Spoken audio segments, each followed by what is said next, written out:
The Danger of Premature Interment. By Joseph Taylor. Introduction. Amongst the many dreadful calamities incident to human nature, none surely is more horrid, nor can the thought be more appalling, than even an idea to be buried alive. The very soul sickens at the thought. Yet terribly frightful as the imagination paints such a dire event, these things have been.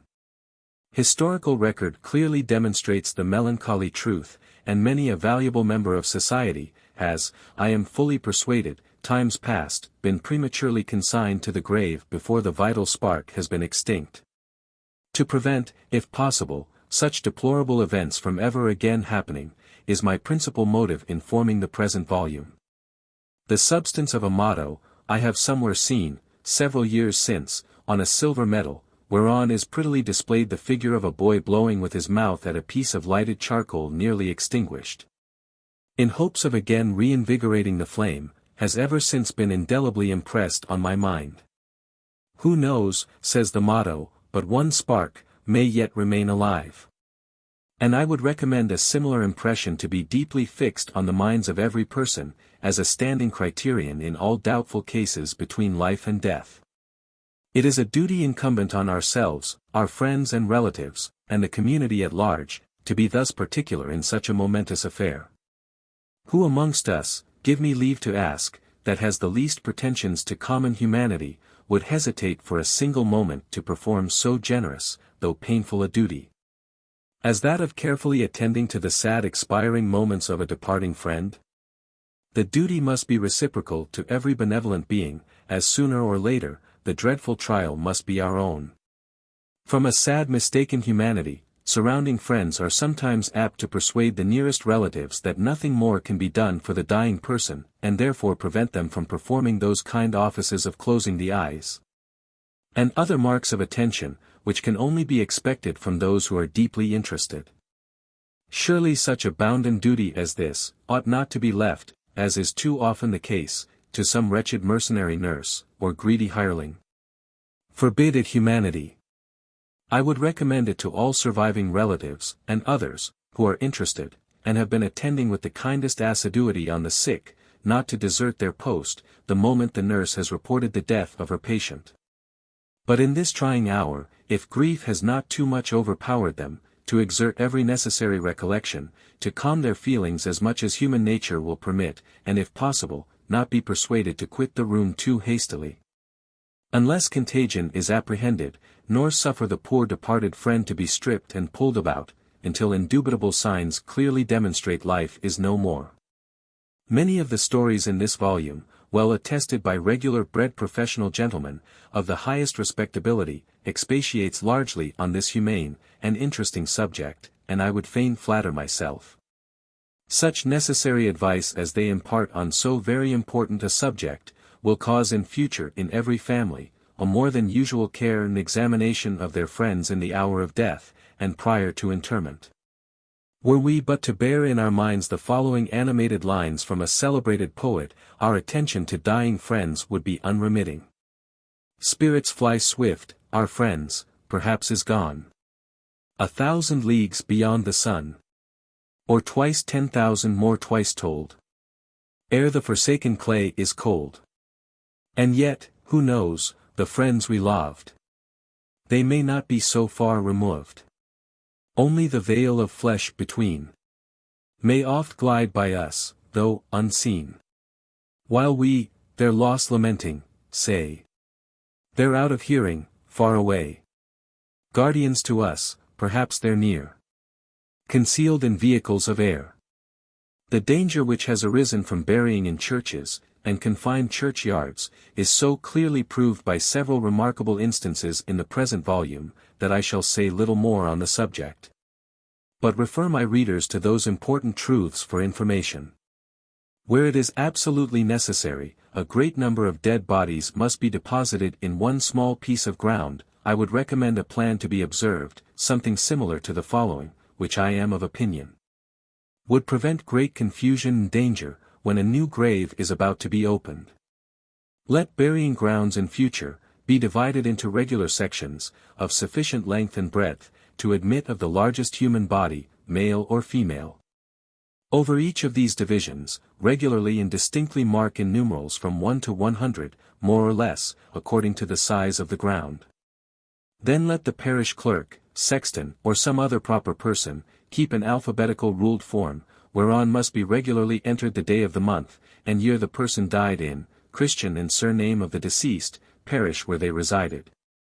And a space annexed for the number and side of the wall, under which the defunct was buried, in like manner. Register of funerals. Name of the deceased. Time of death. Of what parish belonging. No. Under what wall buried.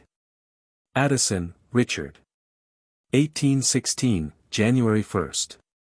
St. Leonard's, Shoreditch. 1. South Wall. Barclay, Thomas. February 18th. St. Vedest, Foster Lane. 12. North Wall. I know not whether any similar plan to the above has ever yet been adopted. If not, I think great waste of ground may be prevented, and impure vapors greatly kept under. By duly attending to this register of death, if I may be allowed the term, a regular gradation will constantly be attended to. This will in a great measure prevent danger to the grave digger, and the surrounding inhabitants. For instance, suppose a body to be laid in the grave under number 1, a second under number 2, a third under number 3, and so on in like manner, until the whole number of spaces in the cemetery is filled up. By the time the last numbered grave is opened, if the burying ground is large, the first body buried under no. 1 will very probably be reduced to ashes. So that there will then be room to begin again in the same progressive manner, and if the body should not be quite dissolved, which can easily be ascertained by a reference to the above register, a few layers of earth and straw must be allowed as a barrier between the first and last corpse interred in the same grave. A little attention to some such method as this, would I am inclined to think, tend greatly to prevent danger in all confined churchyards, preserve very frequently the life of the grave digger, and render the air more pure and wholesome to the surrounding inhabitants of such doleful places. Another improvement may likewise be introduced, which would greatly tend to disperse all noxious effluvia, and make these dormitories less gloomy and unwholesome, I mean where the ground is sufficiently capacious. To plant it with certain shrubs and flowers. Many of the Eastern nations are very particular in this respect, and set us a rare example for improvement. In the great Mogul's dominions, no places afford more delight to travelers, than their burying grounds.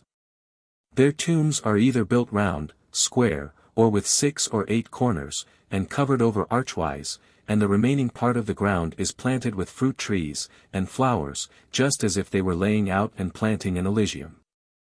How preferable must places of this description be to our confined, and too often dirty habitations for the dead. Respecting the sepulchral lamps of the ancients, however some people may be inclined to ridicule and discredit such reports, the descriptions are most certainly too curious and interesting to be omitted in a work of this kind. I have therefore selected from the most respectable documents, those records I conceived applicable to my work and deserving of notice. They are such descriptions, as I think ought to be paid much attention to, for in this age of invention, when chemistry is brought to great perfection, and many modern arts are on investigation, only found to be improvements of the ancients. As is the case with the gaslights which shine so refulgent through our streets, it may probably by the philosophic experimentalist at some future period be discovered by what art the ancients constructed those perpetual lights which have so often been found in their sepulchres. Surely nothing can be too great for imitation. If the mausoleums of our monarchs, and the tombs of the great could be illuminated, with a durable pale, silvery, phosphoric light, which I do not conceive at all impracticable, it would render the mansions of the dead less terrific. Be awfully grand and sublime, and transmit to posterity the improvements of the age. The idea of a continual light burning in our tombs after our decease, would to many, I am well convinced be so comfortable an anticipation, that the fear of death would be less dreadful, than when we expect, after the dread catastrophe, to remain for years in darkness. That these, my humble efforts for the public good, or that any of the subsequent stories may be instrumental in preserving the life of but one fellow creature, or that the hints I have treated so superficially may induce some abler pen to enlarge on a subject so very important to all mankind, then will my utmost ambition be fully gratified. J. Taylor. Newington. November 18, 1815. The danger of premature interment. And Aristotle asserted that it was more just to assist the dead than the living. Plato, in his Republic, does not forget, amongst other parts of justice, that which concerns the dead. Cicero establishes 3 kinds of justice: the first respects the gods, the second the manes, or dead, and the third men. These principles seem to be drawn from nature, and they appear at least, to be necessary for the support of society, since at all times civilized nations have taken care to bury their dead, and to pay their last respects to them. We find in history several traces of the respect which the Indians, the Egyptians, and the Syrians entertained for the dead. The Syrians embalmed their bodies with myrrh, aloes, honey, salt, wax, bitumen, and resinous gums. They dried them also with the smoke of the fir and the pine tree. The Egyptians preserved theirs with the resin of the cedar, with aromatic spices, and with salt. These people often kept such mummies, or at least their effigies, in their houses, and at grand entertainments they were introduced, that by reciting the great actions of their ancestors, they might be better excited to virtue. How different is this respect for the dead, from that practiced at present? The Greeks, at first, had probably not the same veneration for the dead as the Egyptians. Empedocles, therefore, in the 84th Olympiad, restored to life Ponthia, a woman of Agrigentum, who was about to be interred.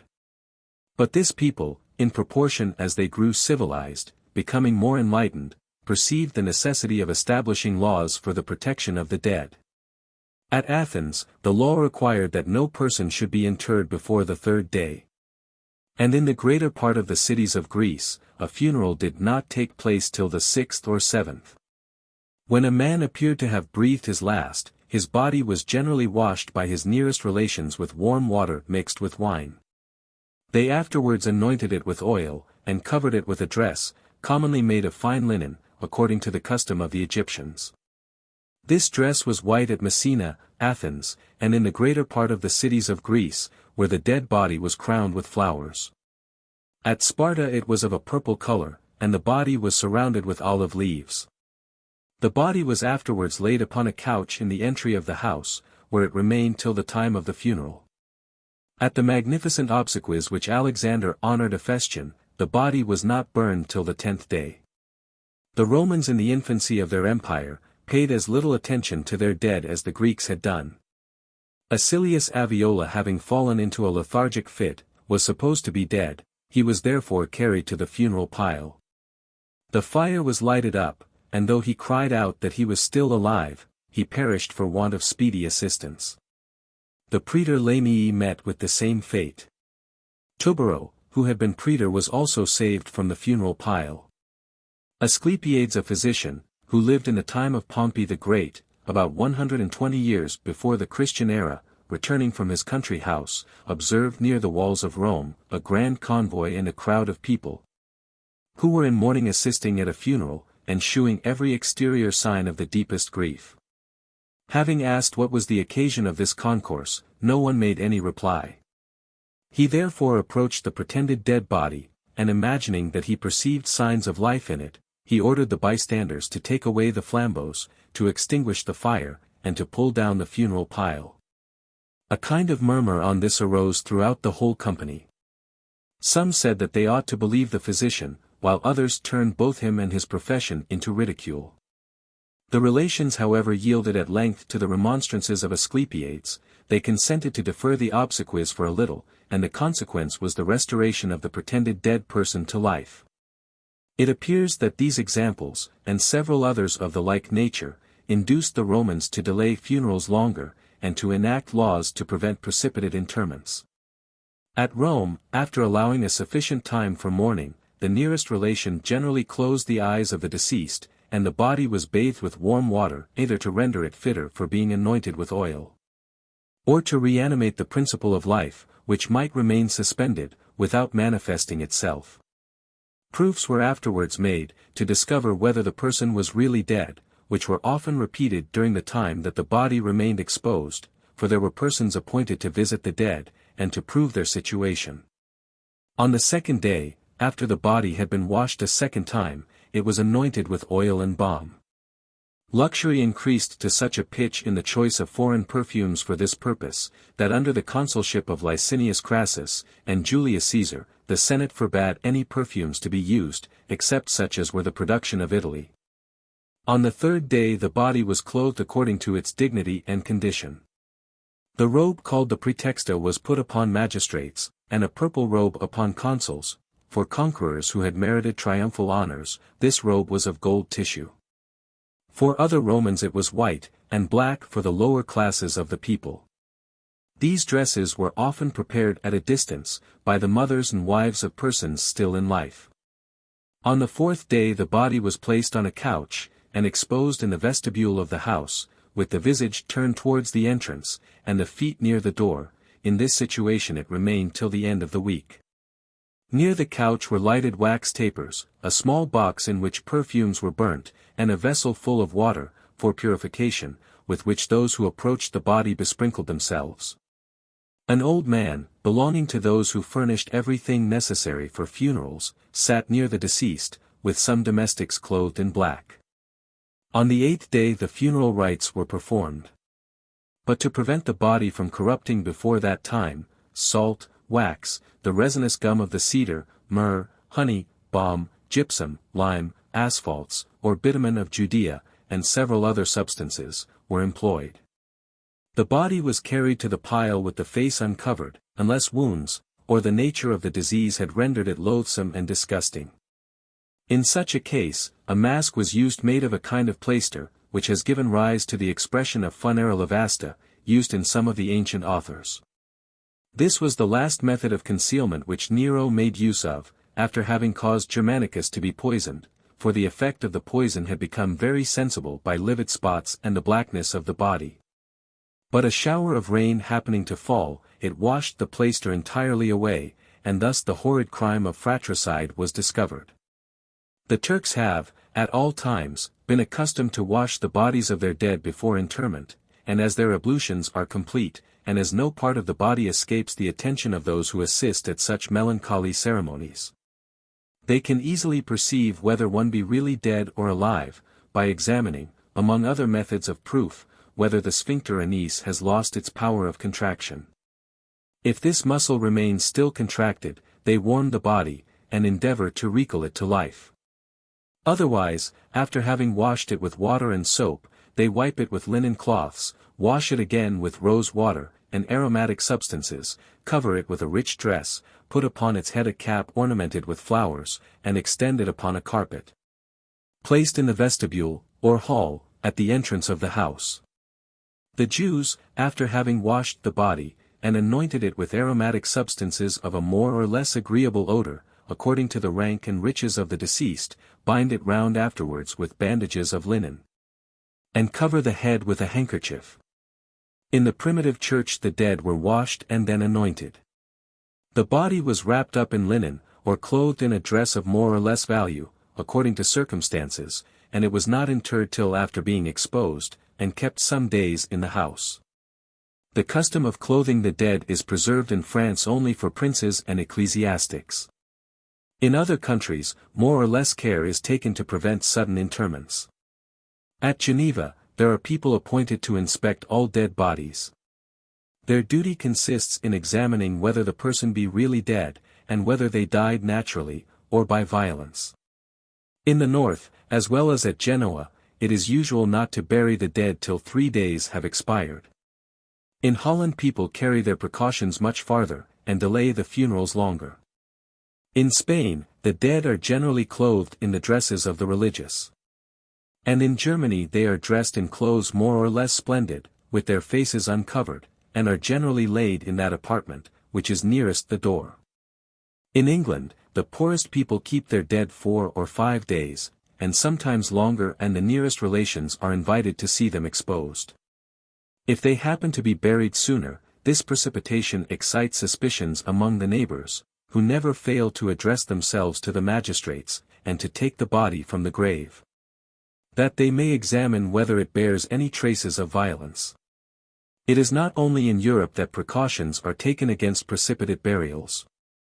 In Asia, when an inhabitant of the kingdom of Baotain dies, the body is kept in the house 3 days, all of which are spent in singing and prayers. If we, instead of following the example of those people, have forgotten that respect which the ancients entertained for the dead, it is owing to the prejudices of our education imbibed in infancy. In that early age nurses and ignorant servants instill into children those absurdities which they themselves have adopted, and such prejudices are the most difficult to be overcome. Scarcely has one ceased to live, when he becomes an object of horror. The body is abandoned to a set of mercenary people, who begin by dragging it from a warm bed to place it on some cold straw. Soon after devotion, or the desire of gain, draws together the undertakers, who first cover the head and face with a kind of cap, in the shape of a bag. Sometimes they put cotton into the mouth, the ears, and even into the fundament, if the last precaution has not been taken before their arrival. This cotton is placed there to prevent the body from staining the linen in which it is wrapped up. They then bind the breast and arms round with a bandage, and make another pass round the lower part of the belly. The latter comprehends the arms from the elbows, and serves also to enclose the feet. After this the undertakers wrap up the whole body in a sheet, which they fix at both the extremities, and either sew or fasten it with pins, observing always to confine the body as closely as they can. It is thus that a man is prepared for his coffin, but it would be difficult to pursue a more pernicious method, even if one had an intention of accelerating death, or of rendering it impossible for a person to return to life. The cold to which a dying man is exposed, that he may not dirty himself, is attended with the greatest danger, for while the sphincter remains in contraction, there exists within us some remains of irritability, and consequently of life.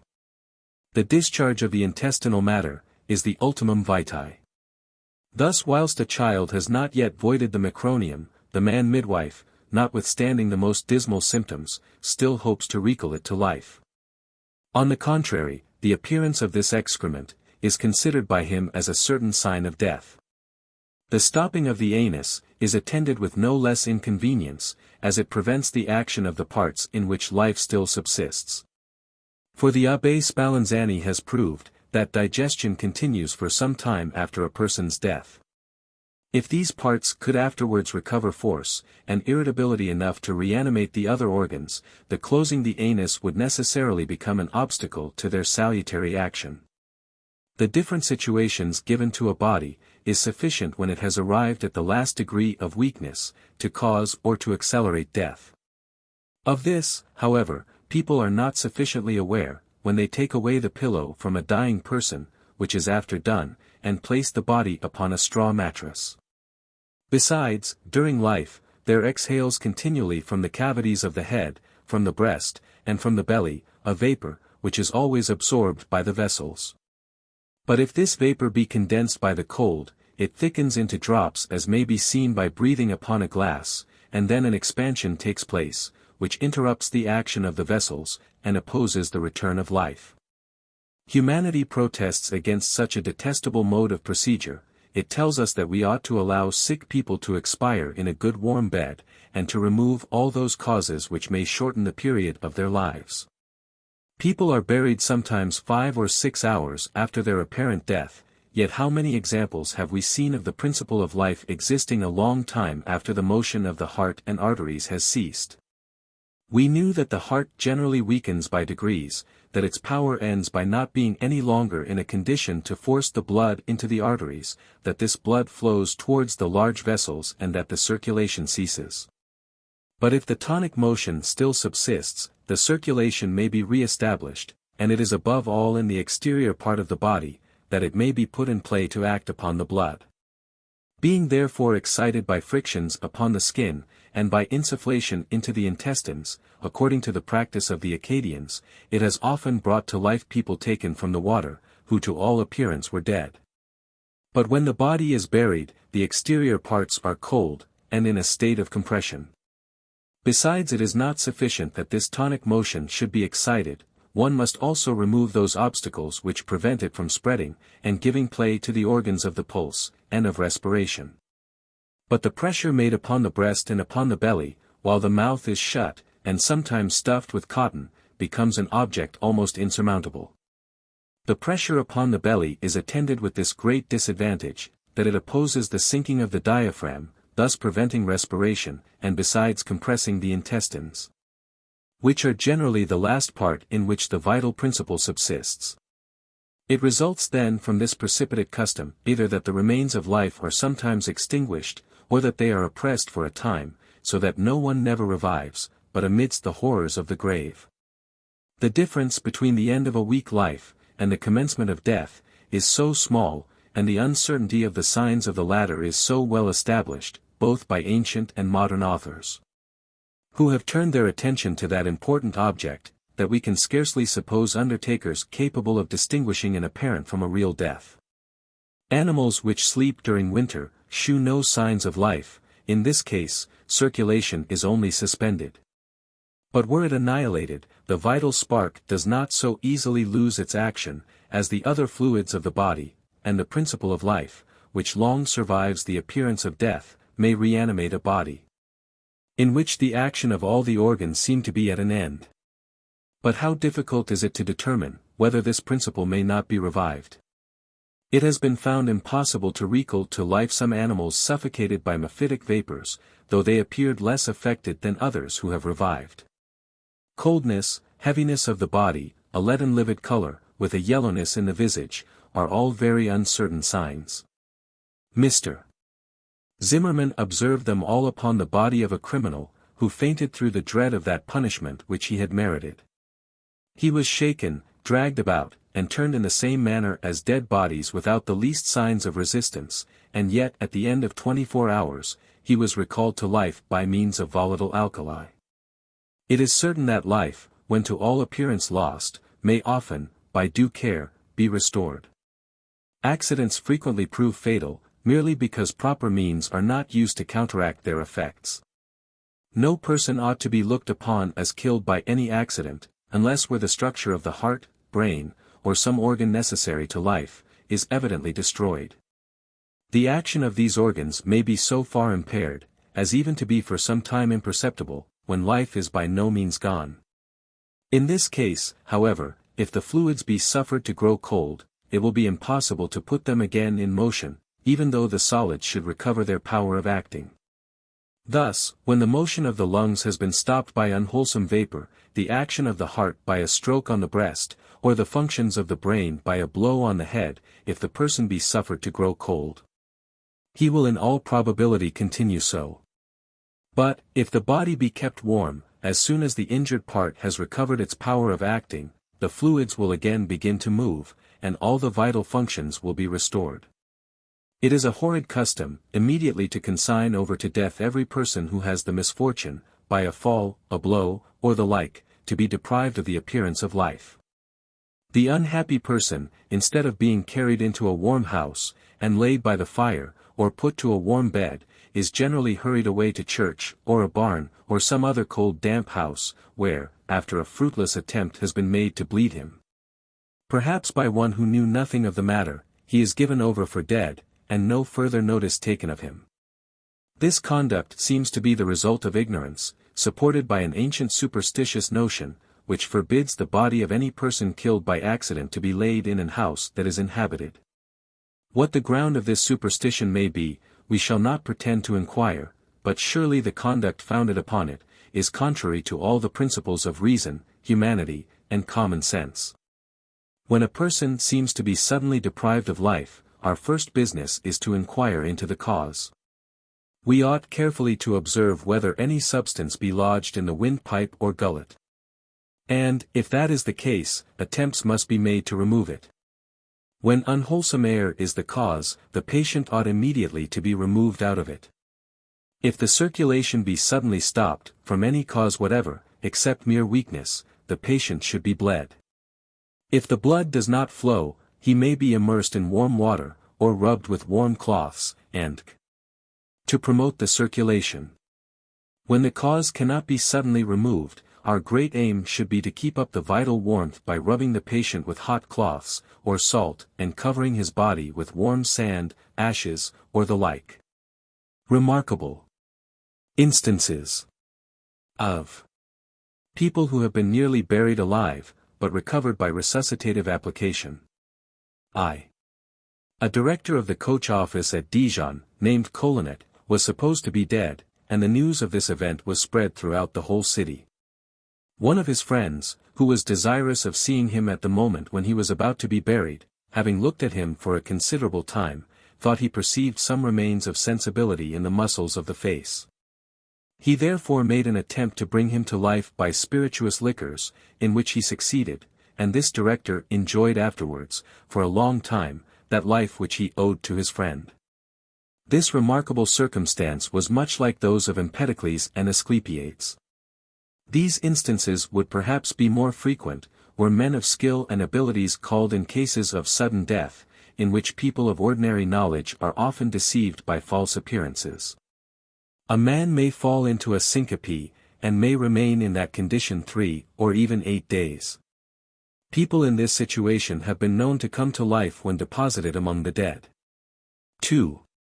A boy belonging to the hospital at Kassel, appeared to have breathed his last. He was carried into the hall where the dead were exposed, and was wrapped up in a piece of canvas. Some time after, recovering from his lethargy, he recollected the place in which he had been deposited, and crawling towards the door, knocked against it with his foot. This noise was luckily heard by the sentinel, who soon perceiving the motion of the canvas, called for assistance. The youth was immediately conveyed to a warm bed, and soon perfectly recovered. Had his body been confined by close bandages, or ligatures, he would not have been able, in all probability, to make himself be heard. His unavailing efforts would have made him again fall into a syncope, and he would have been thus buried alive. 3. We must not be astonished, that the servants of an hospital should take a syncope for a real death, since even the most enlightened people have fallen into errors of the same kind. Dr. John Schmid relates, that a young girl, 7 years of age, after being afflicted for some weeks with a violent cough, was all of a sudden freed from this troublesome malady, and appeared to be in perfect health. But some days after, while playing with her companions, this child fell down in an instant, as if struck by lightning. A death-like paleness was diffused over her face and arms. She had no apparent pulse. Her temples were sunk, and she shewed no signs of sensation when shaken or pinched. A physician, who was called, and who believed her to be dead, in compliance with the repeated and pressing request of her parents, attempted, though without any hopes, to recall her to life, and at length, after several vain efforts, he made the soles of her feet be smartly rubbed with a brush, dipped in strong pickle. At the end of 3/4 of an hour, she was observed to sigh. She was then made to swallow some spirituous liquor, and she was soon after restored to life, much to the joy of her disconsolate parents. 4. A certain man having undertaken a journey, in order to see his brother, on his arrival at his house, found him dead. This news affected him so much, that it brought on a most dreadful syncope, and he himself was supposed to be in the like situation. After the usual means had been employed to recall him to life, it was agreed that his body should be dissected, to discover the cause of so sudden a death. But the supposed dead person, overhearing this proposal, opened his eyes, started up, and immediately betook himself to his heels. V.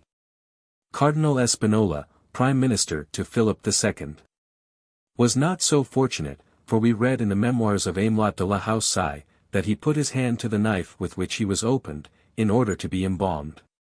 In short, almost every one knows, that Vesalius, the father of anatomy, having been sent for to open a woman, subject to hysterics, who was supposed to be dead, he perceived, on making the first incision, by her motions, and cries, that she was still alive. That this circumstance rendered him so odious, that he was obliged to fly, and that he was so much affected by it, that he died soon after. 6. On this occasion, we cannot forbear to add an event more recent, but no less melancholy. The Abbé Prévost, so well known by his writings, and the singularities of his life, was seized with a fit of the apoplexy, in the forest of Chantilly, on the 23rd of October, 1763. His body was carried to the nearest village, and the officers of justice were proceeding to open it, when a cry which he sent forth affrighted all the assistants, and convinced the surgeon that the abbé was not dead. But it was too late to save him, as he had already received the mortal wound. 7. In the civil wars of France, on account of religious disputes, when the Catholics besieged Rouen, in 1562, Francis Civil, one of the most intrepid gentlemen of the Calvinist party, received a wound which made him fall senseless from the rampart into the town. Some soldiers, who supposed him dead, stripped and buried him, with the usual negligence on those occasions. A trusty and affectionate person he had retained in his service, desirous of procuring for his master a more honorable burial, went with design to find his body.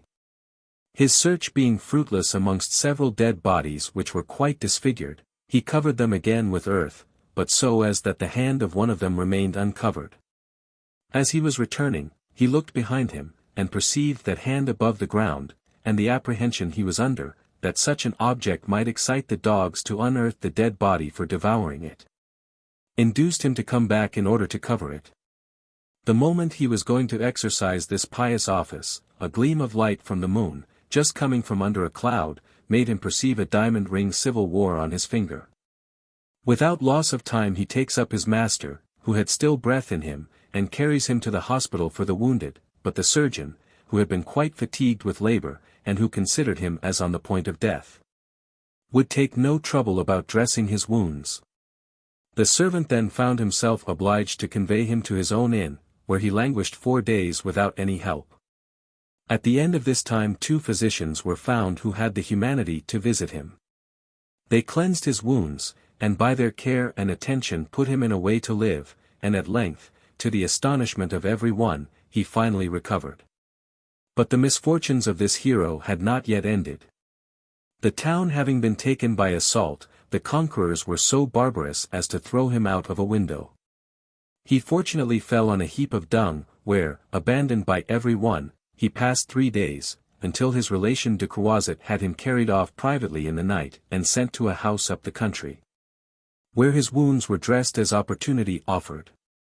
There, after so many disasters, he recovered so perfect a state of health, that he survived 40 years after all these accidents. That particular providence, which had saved this man from so many perils, also presided over his birth. His mother dying with child, during the absence of her husband, had been buried without any one thinking to extract the child, by the Caesarean operation, when fortunately the day after she was interred, the husband arrived, and learnt with surprise the death of his wife, and the little attention that was paid to the fruit of her womb. He instantly required her grave to be dug up, and having had his unfortunate wife opened, Civil was extracted while living. 8. Sir Hugh Acland, after being laid out as a corpse, recovered by a bumper of brandy.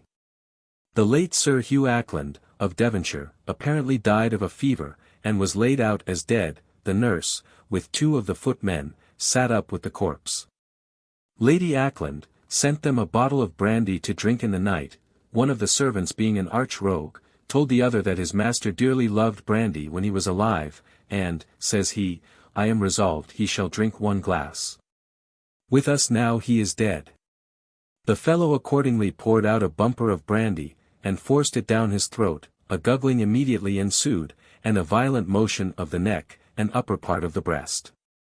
The other footman and the nurse were so terrified, that they ran downstairs, and the brandy genius, hastening away with rather too much speed, tumbled downstairs headforemost. The noise of the fall, and his cries, alarmed a young gentleman that slept in the house that night, who got up, and went to the room where the corpse lay, and, to his great surprise, saw Sir Hugh sitting upright. He called the servants. Sir Hugh was put into a warm bed, and the physician and apothecary were sent for. These gentlemen in a few weeks perfectly restored their patient to health, and he lived several years after. The above, says the writer, is well known to the people in Devonshire, as in most companies Sir Hugh used to tell this strange circumstance, and talk of his resurrection by his brandy footman, to whom, when he really died, He left a handsome annuity. 9. Sir Gervas Scrope. In Edgehill fight, Sir Gervas Scrope, fighting valiantly for his king, received 26 wounds, and was left on the ground amongst the dead. Next day, his son Adrian obtained leave of the king, to find and fetch off his father's corpse. And his hopes pretended no higher than a decent interment thereof. Such a search was thought in vain amongst so many naked bodies with wounds disguised from themselves, and where pale death had confounded all complexions together. However, he having some general hint of the place, where his father fell, did light upon his body, which had some warmth left therein. The heat was with rubbing within a few moments improved to motion, that motion within some hours into sense. That sense within a day into speech. Within certain weeks he arrived to a perfect recovery, living more than 10 years after, a monument of God's mercy in his son's affection. The effect of this story, says Dr. Fuller, I received from his own mouth in Lincoln College. X. We know some, saith Alexander Benedictus, who have been laid in their graves half alive. And some noble persons have been disposed in their sepulchres, whose life has lain hid in the secret repositories of the heart. One great lady was thus entombed, who was after found dead indeed, but sitting, and removed from her place, as one that had returned to life amongst the carcasses of the dead.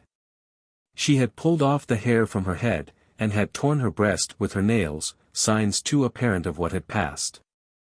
And that she had long in vain called for help, while alone in the society of the dead. 11. Monsieur Mercier, in his Tableau de Paris, relates the following extraordinary fact. About 17 years ago, i.e. 1765, an innocent young country girl, of handsome and engaging person, was hired as a servant by a man at Paris, who was unfortunately for her contaminated with almost every vice incident to human nature. This wretch was so struck with her beauty, that he left no means untried to seduce her, but she was innately virtuous, and resisted all his wicked attempts. Being a stranger at Paris, and without any friend to receive her, she dreaded to quit the house of her persecutor, and with equal reluctance continued. At length her virtuous resistance so inflamed this wretched being, that not being able to gratify his desires in the manner he wished, he formed the most diabolical plan of vengeance that ever entered the human mind. He privately conveyed a quantity of plate, marked with his name, into the box where the girl kept her clothes, and then declaring he had been robbed, sent for an officer of police, had her taken into custody, and made his report to the magistrate of the things that were missing. The officer on opening her box, and finding the articles supposed to be stolen, communicated the information to the magistrate, who, being fully persuaded of her guilt, committed her to prison. Here she fell on her knees, and supplicated the monster, but in vain. Her tears were the only proof of her innocence, in opposition to the apparent fact, laid to her charge, which appeared to be incontrovertible. She was shortly after brought to trial, where, with the aid of the master's circumstantial evidence, she was found guilty, ordered for execution, and in short was hanged. But mark the secret workings of Providence in behalf of an innocent victim. The executioner was a novice in his profession, and in adjusting the rope round the neck of this poor creature, he fastened it so awkwardly, that respiration was not entirely stopped. After hanging the usual time, the body was cut down, and sold to a surgeon. Formerly in France, the bodies of criminals after execution, were a part of the hangman's perquisites, who had liberty to dispose of them as he thought proper, who ordered it to be removed to his house for dissection. In the evening, when about to commence the operation, he thought he discovered an unusual warmth in several parts of the body.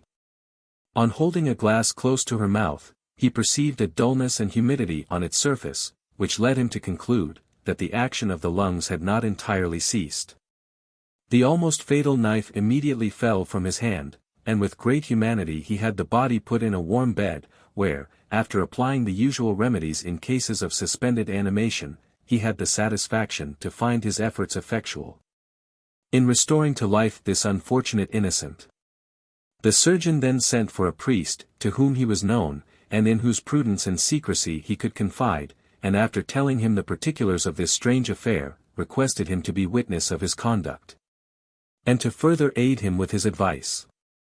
When this poor unfortunate creature opened her eyes, and beheld the priest standing near her, she believed herself in the regions of the blessed. Clasping her trembling hands together, she exclaimed, "Eternal and heavenly Father!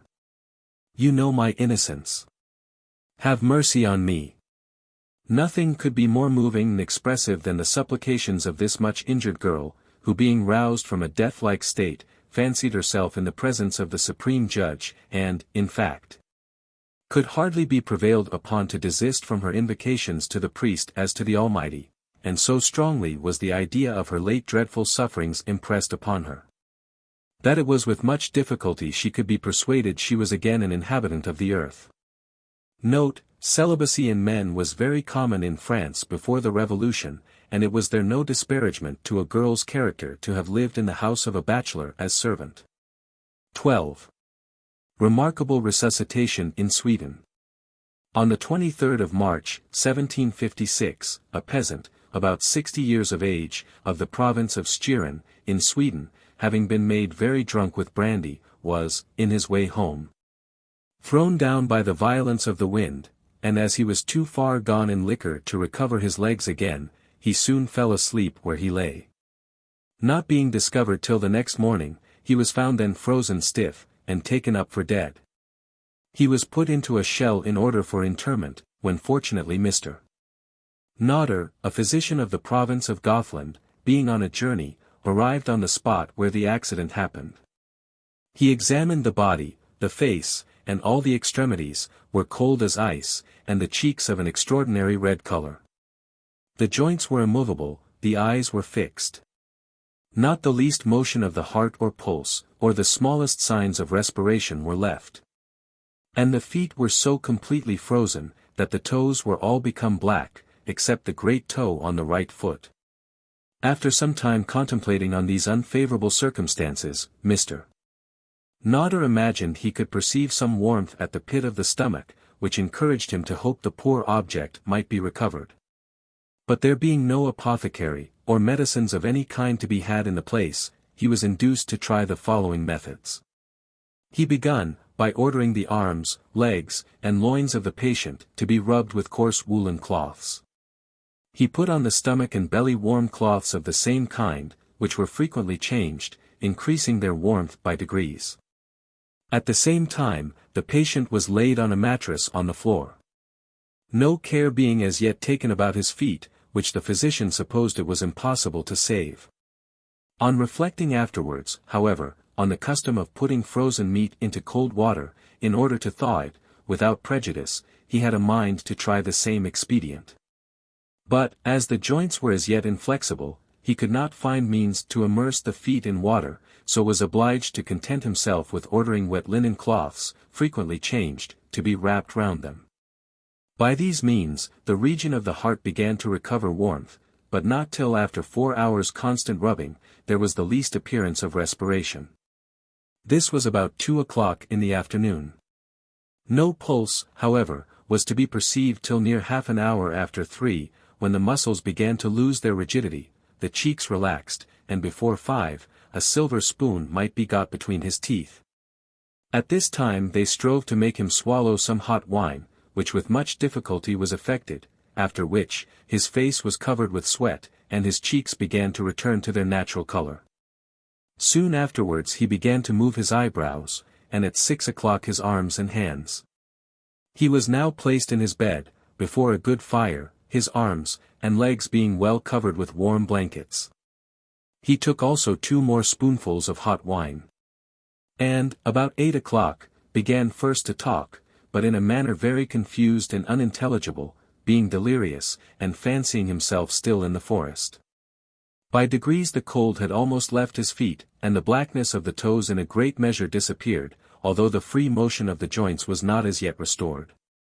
About 10 o'clock, however, he began to bend his back, and complained of a violent pain in his legs. He now took a little beer made hot, with an egg beat in it, and soon after went to sleep. In the morning, his feet were warm, and without pain, and his toes recovered entirely their natural color, but both were extremely tender. His pulse beat quick and strong, and together with a burning thirst indicated bleeding necessary. But as no lancet could be procured, Mr. Nodder ordered him some water gruel, which he drank of at intervals plentifully, till noon, when he was relieved farther by a stool. He went again in the evening to sleep, and was the next morning capable of sitting up, and being conveyed home in a carriage, not indeed entirely free from pain, but in a fair way of a perfect and speedy recovery. 13. Peter Zacchias, a celebrated physician of Rome, relates the following appropriate story. There was a young man in the hospital of the Holy Ghost, who being attacked with the plague from the violence of his distemper fell into so perfect a syncope, as to be imagined dead. His body was placed among those who, having died of the same malady, were waiting for interment.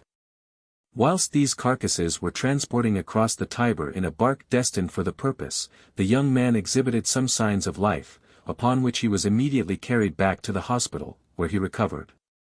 2 days afterwards, however, he relapsed into a like syncope, and his body once more numbered with the dead, was again transported across the Tiber for burial. Again, however, he came to himself.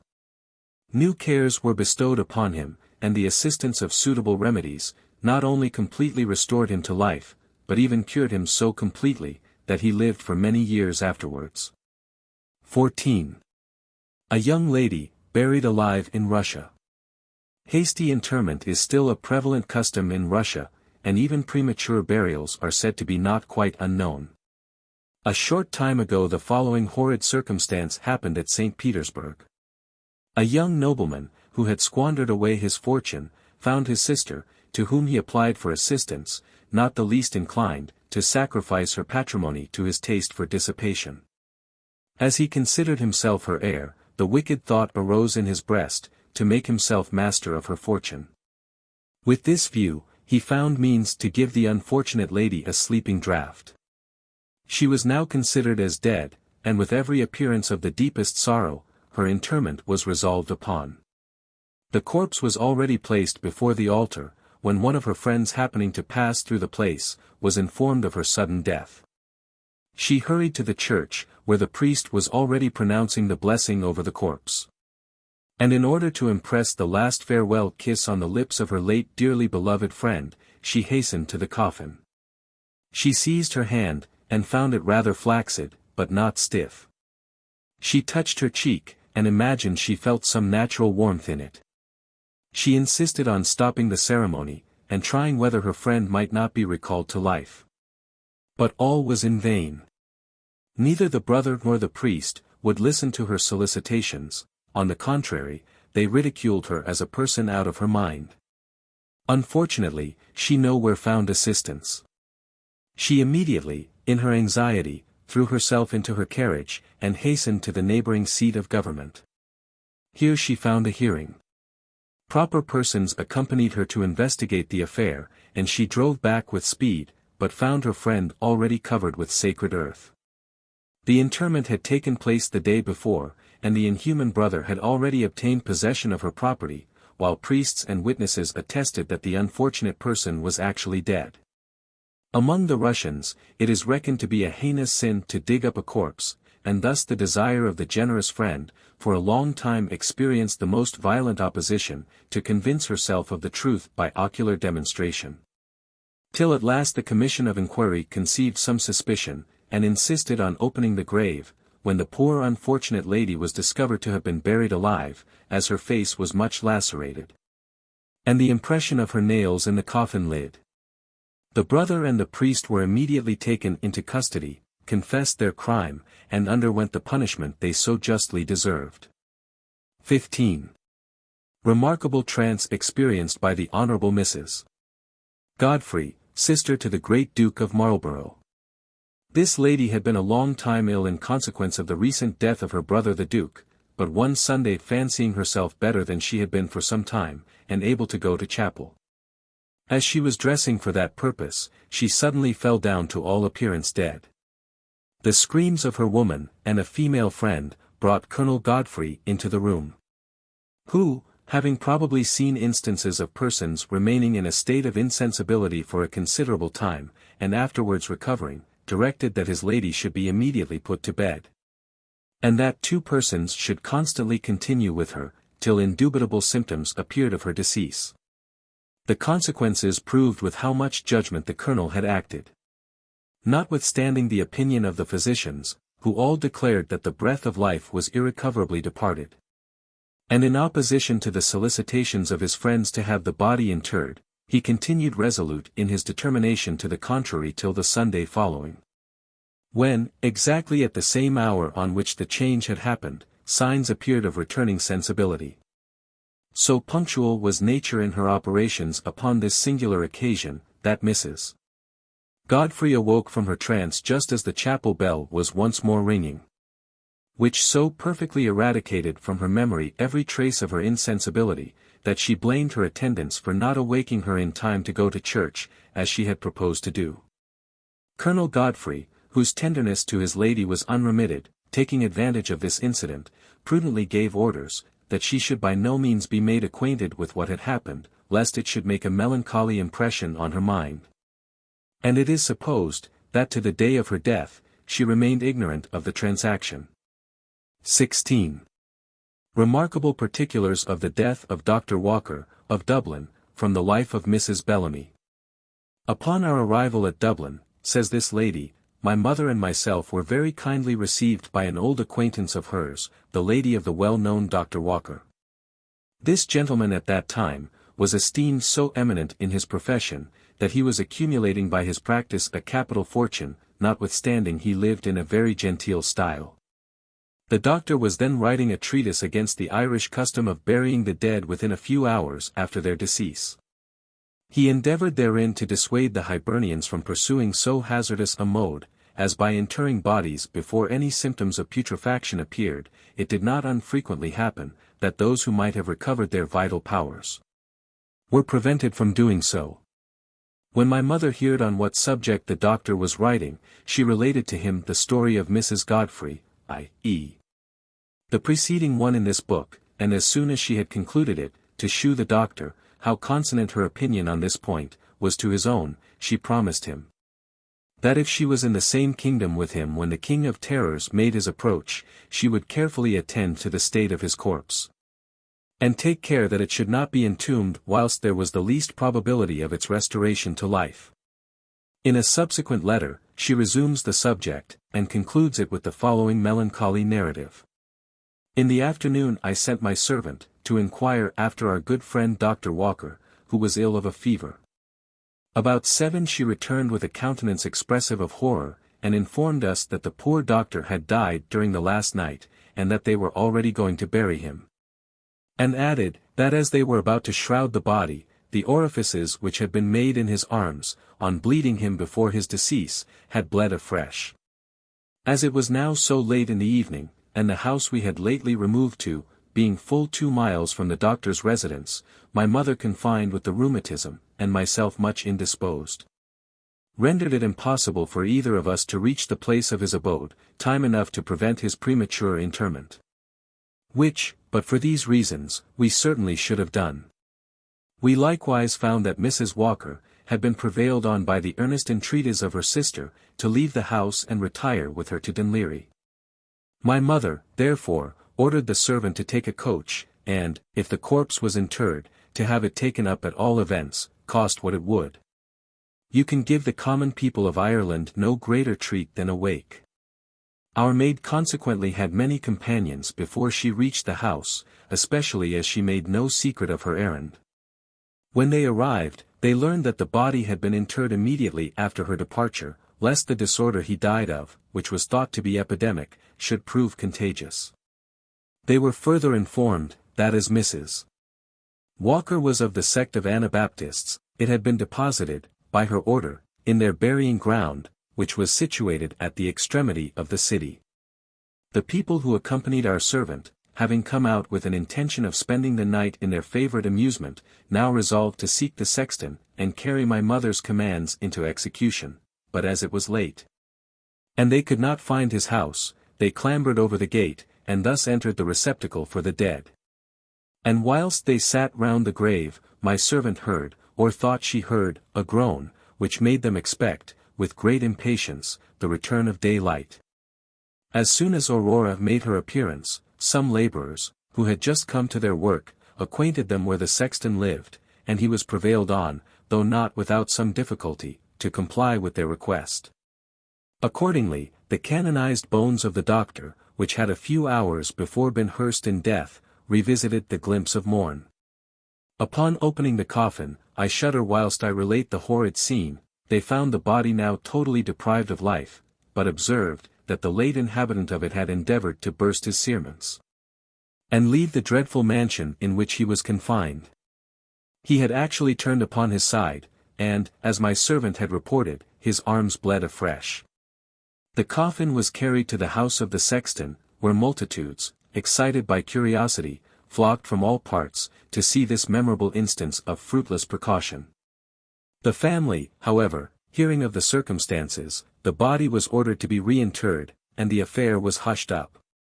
Are you casuist enough to tell me, how it happens that we are generally disappointed in the grand expectations of our lives, and find our favourite wishes crossed? Never was there a more singular confirmation of this fact, than in the case of the doctor. The fear of being buried alive, seems to have engrossed all his thoughts. The apprehensions which arose in his mind, both on his own account, and that of others, furnished him an inexhaustible fund for conversation, and gave frequent employment to his pen. The presentiment which had taken possession of him, was not to be suppressed. But, alas! How unavailing, from a combination of preventive circumstances, did it prove! Let it serve as a document to us, not to fix our hearts with too much anxiety on any object that lies within the reach of the accidents of life, or to indulge too great apprehensions of any dreaded evils. I was greatly affected at the melancholy accident which had just happened, but my mother was almost distracted at being obliged to break a promise she had so solemnly made, and which would have proved so consonant to the wishes of her old friend.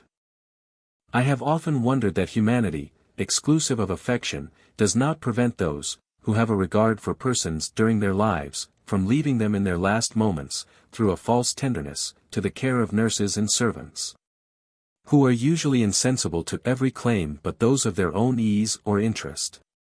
Too susceptible of pain, from beholding the expiring pangs of a beloved object, they hasten from it.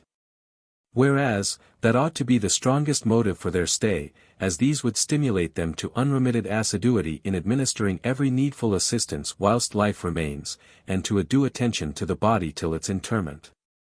17. The following story is related by a traveller, who translated the particulars from a foreign monument. The heroine of this event was named Rechmethodole. She was the wife of a merchant of Cologne, and is said to have died of the plague, which destroyed the greatest part of that city in 1571. She was speedily interred, and a ring of great value was suffered to remain on her finger, which tempted the cupidity of the grave digger. The night was the time he had planned for the plunder. On going to the grave, opening the same, and attempting to take the ring from off the finger of the lady, she came to herself and so terrified the sacrilegious thief, that he scampered away with speed, and left his lantern behind him. The lady took advantage of his fright, and, with the assistance of the lantern, found her way home, and lived afterwards to be the mother of 3 children. After her real decease, she was buried near the door of the same church, and a tomb was erected over her sepulchre, from whence this record is taken. 18.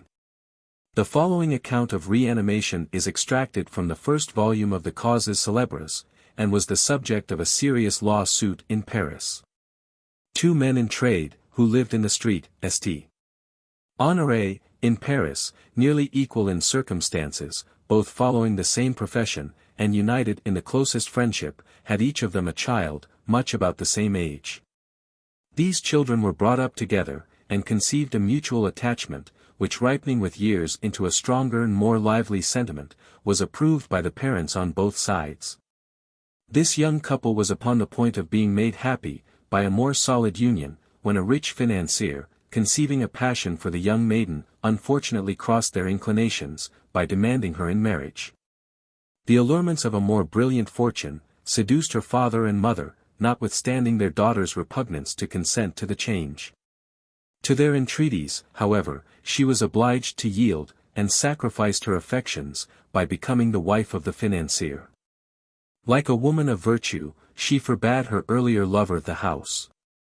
A fit of melancholy, the consequence of this violence done to her inclinations, by entering into an engagement of interest, brought on her a malady, which so far benumbed her faculties, that she was thought by all her friends to be dead, and was accordingly consigned to the grave. The former lover conceiving, and hoping what he had heard of her death, might only prove a syncope, or fit of lethargy, as she had been before subject to those complaints, bribed the grave digger, to convey the body to his house in the night time. He then used every means recommended for restoring suspended animation, and at length was overjoyed at finding his efforts prove effectual. It is not easy to conceive the surprise the young woman was in on her resuscitation, when she found herself in a strange house, and as it were in the arms of her lover, who informed her of what had taken place, and the risk he had run on her account. She then comprehended the extent of her obligation to her deliverer, and love, more pathetic than all his persuasions to unite their destinies, determined her, on her recovery, to escape with him into England, where they lived for some years in the closest union. At the end of 10 years, they conceived the natural wish of revisiting their own country, and at length returned to Paris, where they took no precaution whatever, of concealing themselves, being persuaded that no suspicion would attend their arrival. It happened however by chance, that the financier met his wife in one of the public walks. The sight of her, made so strong an impression on him, that the persuasion of her death could not efface it. He contrived it so as to join her, and notwithstanding the language which she used to impose upon him, he left her with the conviction that he was not deceived. The strangeness of this event, gave more charms to the woman in the eyes of her former husband, than she had for him before. He acted with such address, that he discovered her abode, notwithstanding all her precautions, and reclaimed her with all the regular formalities of justice. It was in vain that the lover maintained the right which his cares for his mistress gave him to the possession of her, that he represented her inevitable death, but for him, that he ought even to be accused of homicide. For one of having taken proper precautions to assure himself of her death, and 1,000 other ingenious reasons which love suggested to him, but without the desired effect. He found that the judicial ear was against him, and not thinking it expedient to wait the result of a definitive judgment, he fled with his mistress into a foreign country, where they passed the remainder of their days, without further molestation. We have before observed that several persons reputed dead, had exhibited signs of life under the blade of the anatomist, and had consequently deceived the judgment of the surgeon who regarded them as defunct. Hence it follows, that apparent death often carries with it the exterior characters of real death, that men of the faculty may be deceived, and much more so those who are less instructed. Hence it follows likewise that for the good of humanity it is indispensable that a regulation should be adopted, which would save us from the dreadful horrors of so cruel an event. 19. It is well known what happened to the celebrated VIII, successive physician to Charles V, and to Philip II. Of Spain, his son. Being persuaded that a Spanish nobleman whom he attended was really dead, he asked the permission of opening him, which was granted. But he had scarcely plunged the instrument into the body of the unfortunate man, when he remarked some signs of returning life. In effect, he found, on opening his bosom, the heart still palpitating. The relations of the deceased, informed of the accident, were not satisfied with pursuing him as a murderer. They dragged him, as a man guilty of sacrilege, before the tribunal of the Inquisition. As the fault was notorious, the judges of this tribunal were for condemning him to the punishment attached to the impiety. But fortunately for him, the King of Spain, by his authority and entreaties, delivered him from this certain danger, on condition of his expiating his crime by a voyage to the Holy Land. But the unfortunate VIII did not long enjoy the pardon which he thus obtained. The Venetian Senate having sent for him to fill the place of Philip, a violent tempest overtook him on his passage, and cast him on the island of Zante, where after wandering about for several days in the deserts, and suffering all the rigors of hunger, he ended his life deplorably in 1564, at the age of 58. XX. We are informed in a treatise by Turilli, that a lady of distinction in Spain, being attacked with hysteric suffocations, was regarded as dead. Her relations applied to a celebrated anatomist to open her, and acquaint himself more particularly with the cause of her death. At the second stroke of his knife she revived, and gave evident signs of life, by the cries that were forced from her by this fatal instrument. The dreadful spectacle excited such astonishment and horror in those present, that this physician, who had hitherto enjoyed the fairest reputation, abhorred now, and detested by every one, was compelled to quit not only the city where this tragedy was acted, but even the very province itself, in order to withdraw himself from the effects of public indignation. 21. Acilius Aviola was, according to Pliny, concluded dead, both by his domestics and physicians. He was accordingly laid out upon the ground for some time, and then carried forth to his funeral pile, but as soon as the flames began to catch his body, he cried out that he was alive, imploring the assistance of his schoolmaster, who was the only person that had tarried by him, but it was too late. For encompassed with flames, he was dead before he could be succored. 22. Plato tells us of Irus Armenius being slain in battle, among many others. When they came to take up the dead bodies upon the 10th day after, they found, that though all the other carcasses were putrid, this of his was entire and uncorrupted. They therefore carried it home, that it might have the just and due funeral rites performed to it. 2 days they kept it at home in that state, and on the 12th day, he was carried out to the funeral pile. And being ready to be laid upon it, he returned to life, to the admiration of all that were present. He declared several strange and prodigious things, which he had seen and known, during all that time that he had remained in the state of the dead. 23. One of the noble family of the Tatariidi, being seized with the plague in Burgundy, was supposed to die thereof, and was put into a coffin to be carried to the sepulchres of his ancestor, which were distant from that place some 4 German miles. Night coming on, the corpse was disposed in a barn, and there attended by some rustics. These perceived a great quantity of fresh blood to drain through the chinks of the coffin. Whereupon they opened it, and found that the body was wounded by a nail that was driven into the shoulder through the coffin, and that the wound was much torn by the jogging of the chariot he was carried in. But withal, they discovered that the natural heat had not left his breast. They took him out, and laid him before the fire. He recovered as out of a deep sleep, ignorant of all that had passed. He afterwards married a wife, by whom he had a daughter, married afterwards to Huldericus a Surt. From his daughter came Sigismundus a Surt, chief pastor of St. Mary's Church in Basel. 24. In the year 1650 Green was tried at Oxford, before Sergeant Umpton Croke, for the murder of her bastard child, and by him sentenced to be hanged. Which sentence was accordingly executed on the 14th day of December, in the Castle Yard, Oxford, where she hung about half an hour, being pulled by the legs, and, after all, had several strokes given her on the stomach with the butt end of a musket.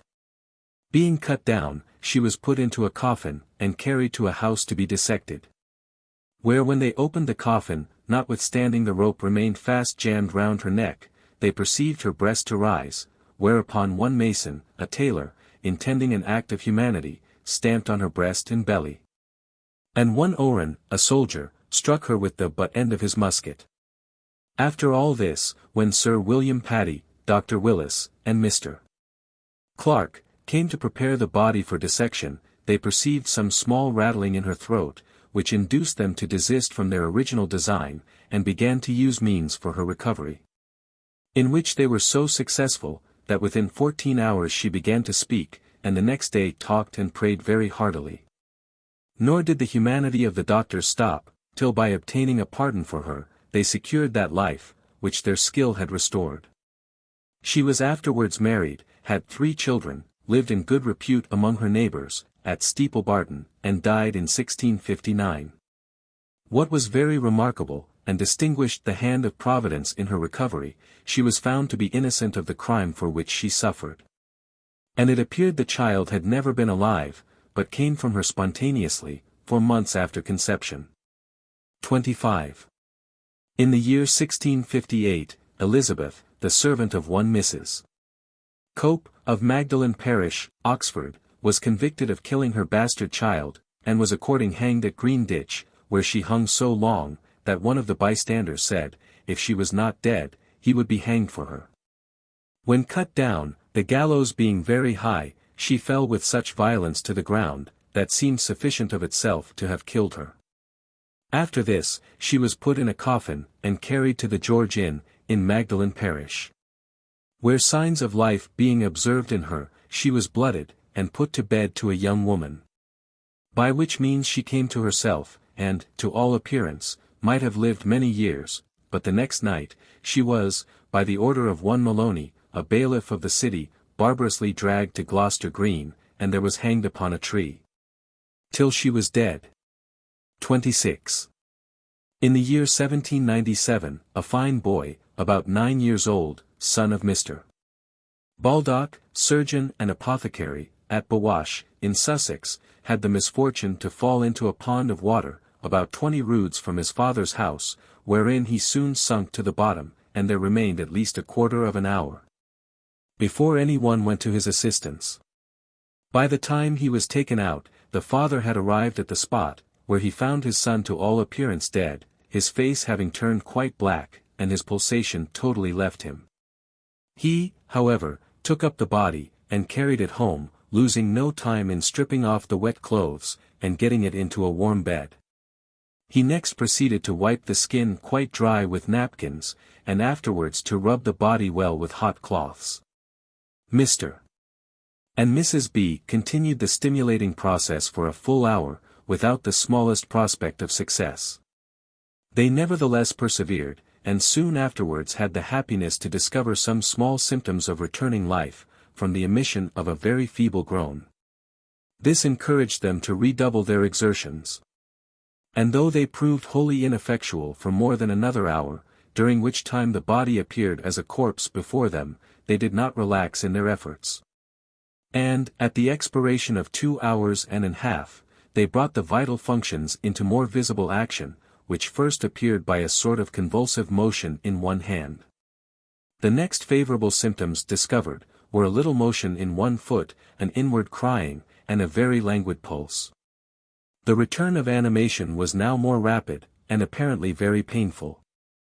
For the poor boy first cried low, and presently after very loud, his eyes, which were naturally prominent, on a sudden burst wide open, and appeared very red and full of terror. After this, he was taken out of bed, and put breast high, into water blood warm, in which situation he appeared calm for about 10 minutes, when he again cried, but not so strong as before. Being taken out of the bath, where the friction was still kept up with the hand, wiped dry, and put again into a warm bed, he was soon after perceived to breathe, though very quick and feeble. Having in some degree recovered his senses, he spoke a few words imperfectly, but his speech soon became more perfect. And having swallowed a trifling potion his father administered to him, he complained of great pain in his stomach and bowels, which was soon relieved by an embrocation, volatile, oily, and anodyne. The next night he got rest by the help of a cordial anodyne, but it was a fortnight before he wholly recovered. We have been particular in stating the above facts, from an idea that the knowledge of them may prove useful in similar accidents, and indeed in all cases of suspended animation. 27.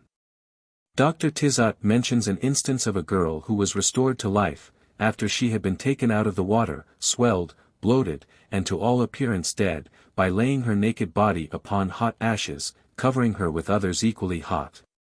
Putting a bonnet round her head, and a stocking round her neck, stuffed with the same, and heaping coverings over all. After she had remained half an hour in this situation, her pulse returned, she recovered her speech, and cried out, I freeze, I freeze. A little cherry brandy was given her, and she remained buried, as it were, under the ashes for 8 hours. Afterwards she was taken out, without any other complaint, except that of lassitude or weariness, which went off in a few days. The doctor mentions likewise an instance of a man who was restored to life, after he had remained 6 hours under water, by the heat of a dunghill. 28. Dr. Alexander mentions an instance of a man, who was to all appearance killed by a blow on the breast, but recovered on being immersed for some time in warm water. These, and many other instances of a similar nature, amount to a full proof of this fact, that many of those unhappy persons who lose their lives, by falls, blows, and other accidents, might be saved by the use of proper means duly persisted in. 29. Mr. Tossack, surgeon at Aloe, relates the case of a man suffocated by the steam of burning coal, who he recovered by blowing his breath into the patient's mouth, bleeding him in the arm, and causing him to be well rubbed and tossed about. And Dr. Fruin, of Sussex, mentions the case of a young man who was stupefied by the smoke of sea coal, but was recovered by being plunged into cold water, and afterwards laid in a warm bed. XXX. Even in old age, when life seems to have been gradually drawing to a close, the appearances of death are often fallacious. A lady in Cornwall, more than 80 years of age, who had been a considerable time declining, took to her bed, and in a few days seemingly expired in the morning. As she had often desired not to be buried till she had been 2 days dead, her request was to have been regularly complied with by her relations. All that saw her looked upon her as dead, and the report was current through the whole place. Nay, a gentleman of the town actually wrote to his friend in the island of Scilly, that she was deceased. But one of those who were paying the last kind office of humanity to her remains, perceived some warmth about the middle of the back. And acquainting her friends with it, they applied a mirror to her mouth, but, after repeated trials, could not observe it in the least stained. Her under jaw was likewise fallen, as the common phrase is. And, in short, she had the appearance of a dead person. All this time she had not been stripped or dressed, but the windows were opened as is usual in the chambers of the deceased. In the evening the heat seemed to increase, and at length she was perceived to breathe. 31. Monsieur Janin, of the Royal College of Surgery at Paris, relates, that a nurse having had the misfortune to overlay a child, he was called in, and found the infant without any signs of life. No pulsation in the arteries, no respiration, the face livid, the eyes open, dull, and tarnished, the nose full of snivel, the mouth gaping, in short, it was almost cold. Whilst some linen clothes and a parcel of ashes were warming, he had the boy unswathed, and laid him in a warm bed, and on the right side. He was there rubbed all over with fine linen, for fear of fretting his tender and delicate skin. As soon as the ashes had received their due degree of heat, Mr. Janin buried him in them, except the face, placed him on the side opposite to that on which he had been at first laid, and covered him with a blanket. He had a bottle of eau de luce in his pocket, which he presented to his nose from time to time, and between whiles some puffs of tobacco were blown up his nostrils, to these succeeded the blowing into his mouth, and squeezing tight his nose. Animal heat began thus to be excited gradually, the pulsations of the temporal artery were soon felt, the breathing became more frequent and free, and the eyes closed and opened alternately. At length the child fetched some cries expressive of his want of the breast, which being applied to his mouth, he catched at it with avidity, and sucked, as if nothing had happened to him. Though the pulsations of the arteries were by this time very well re-established, and it was hot weather, yet Monsieur Janin thought it advisable to leave his little patient 3/4 of an hour longer under the ashes. He was afterwards taken out, cleaned and dressed as usual, to which a gentle sleep succeeded, and he continued perfectly well. 32. Mr. Glover, surgeon in Doctors' Commons, London, relates the case of a person who was restored to life after 29 minutes hanging, and continued in good health for many years after.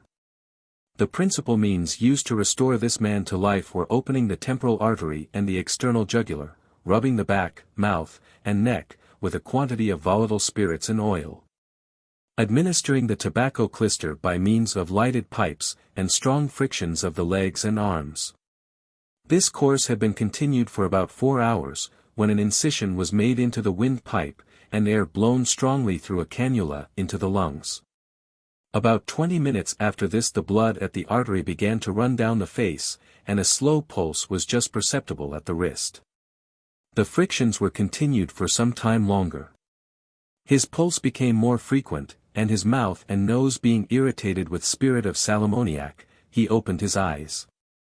Warm cordials were then administered to him, and in 2 days he was so well as to be able to walk 8 miles. 33. In the parish of St. Clements in Colchester, a child of 6 months old, lying upon its mother's lap, having had the breast, was seized with a strong convulsion fit, which lasted so long, and ended with so total a privation of motion in the body, lungs, and pulse. That it was deemed absolutely dead. It was accordingly stripped, laid out, the passing bell, ordered to be tolled, and a coffin to be made. But a neighboring gentlewoman who used to admire the child, hearing of its sudden death, hastened to the house, and upon examining the child, found it not cold, its joints limber. And fancied that a glass she held to its mouth and nose was a little damped with the breath. Upon which, she took the child in her lap, sat down before the fire, rubbed it, and kept it in gentle agitation. In a quarter of an hour she felt the heart begin to beat faintly. She then put a little of the mother's milk into its mouth, continued to rub its palms and soles, found the child begin to move, and the milk was swallowed. And in another quarter of an hour, she had the satisfaction of restoring to its disconsolate mother the babe quite recovered, eager to lay hold of the breast, and able to suck again. The child throve, had no more fits, is grown up, and at present alive, i.e. 1803. These means, which are certainly in the power of every person, were sufficient to restore to life an infant to all appearance dead, and who in all probability, but for the use of these simple endeavors would have remained so. There are however, many other things which might be done in case the above should not succeed. As rubbing the body with strong spirits, covering it with warm ashes or salt, blowing air into the lungs, throwing up warm stimulating clysters, or the smoke of tobacco into the intestines, and such like. When children are dead born, or expire soon after the birth, the same means ought to be used for their recovery, as if they had expired in circumstances similar to those mentioned above. These directions may likewise be extended to adults, attention being always paid to the age and other circumstances. The foregoing cases and observations afford sufficient proof of the success which may attend the endeavors of persons totally ignorant of medicine, in assisting those who are suddenly deprived of life by any accident or disease. Many facts of a similar nature might be adduced, were it necessary, but these, it is hoped, will be sufficient to call up the attention of the public, and to excite the humane and benevolent to exert their utmost endeavor for the preservation of their fellow creatures.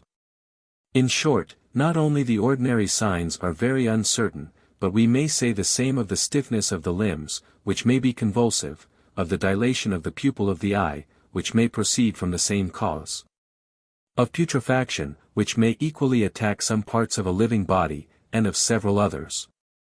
Haller, convinced of the uncertainty of all these signs, proposes a new one, which he considers as infallible. If the person, says he, be still in life, the mouth will immediately shut of itself, because the contraction of the muscles of the jaw will awaken their irritability. The jaw, however, may be deprived of its irritability though a man may not be dead.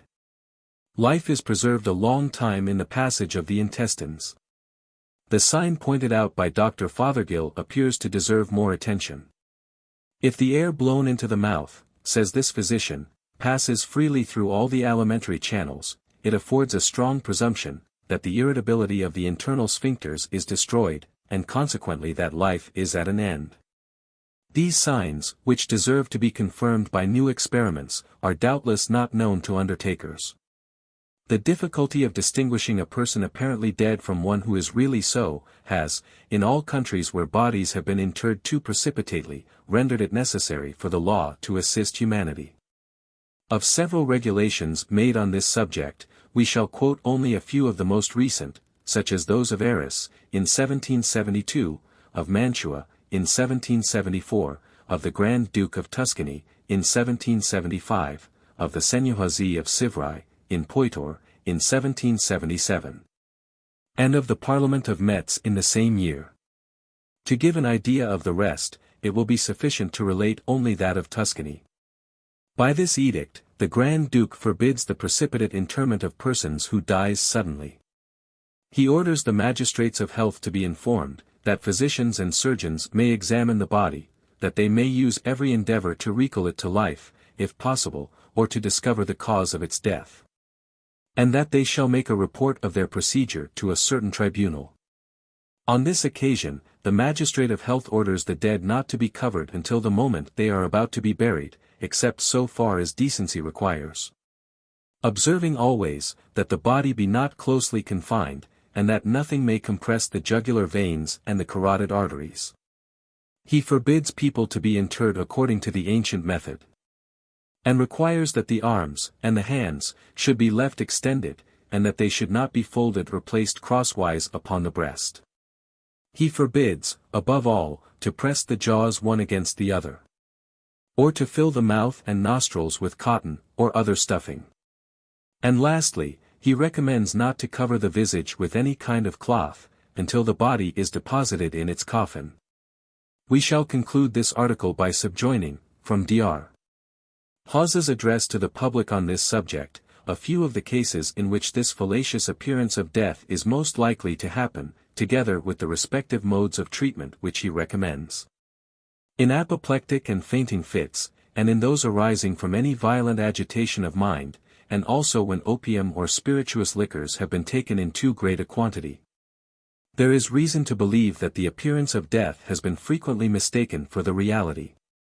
In these cases, the means recommended by the Humane Society for the recovery of drowned persons should be persevered in for several hours. And bleeding, which in similar circumstances has sometimes proved pernicious, should be used with great caution.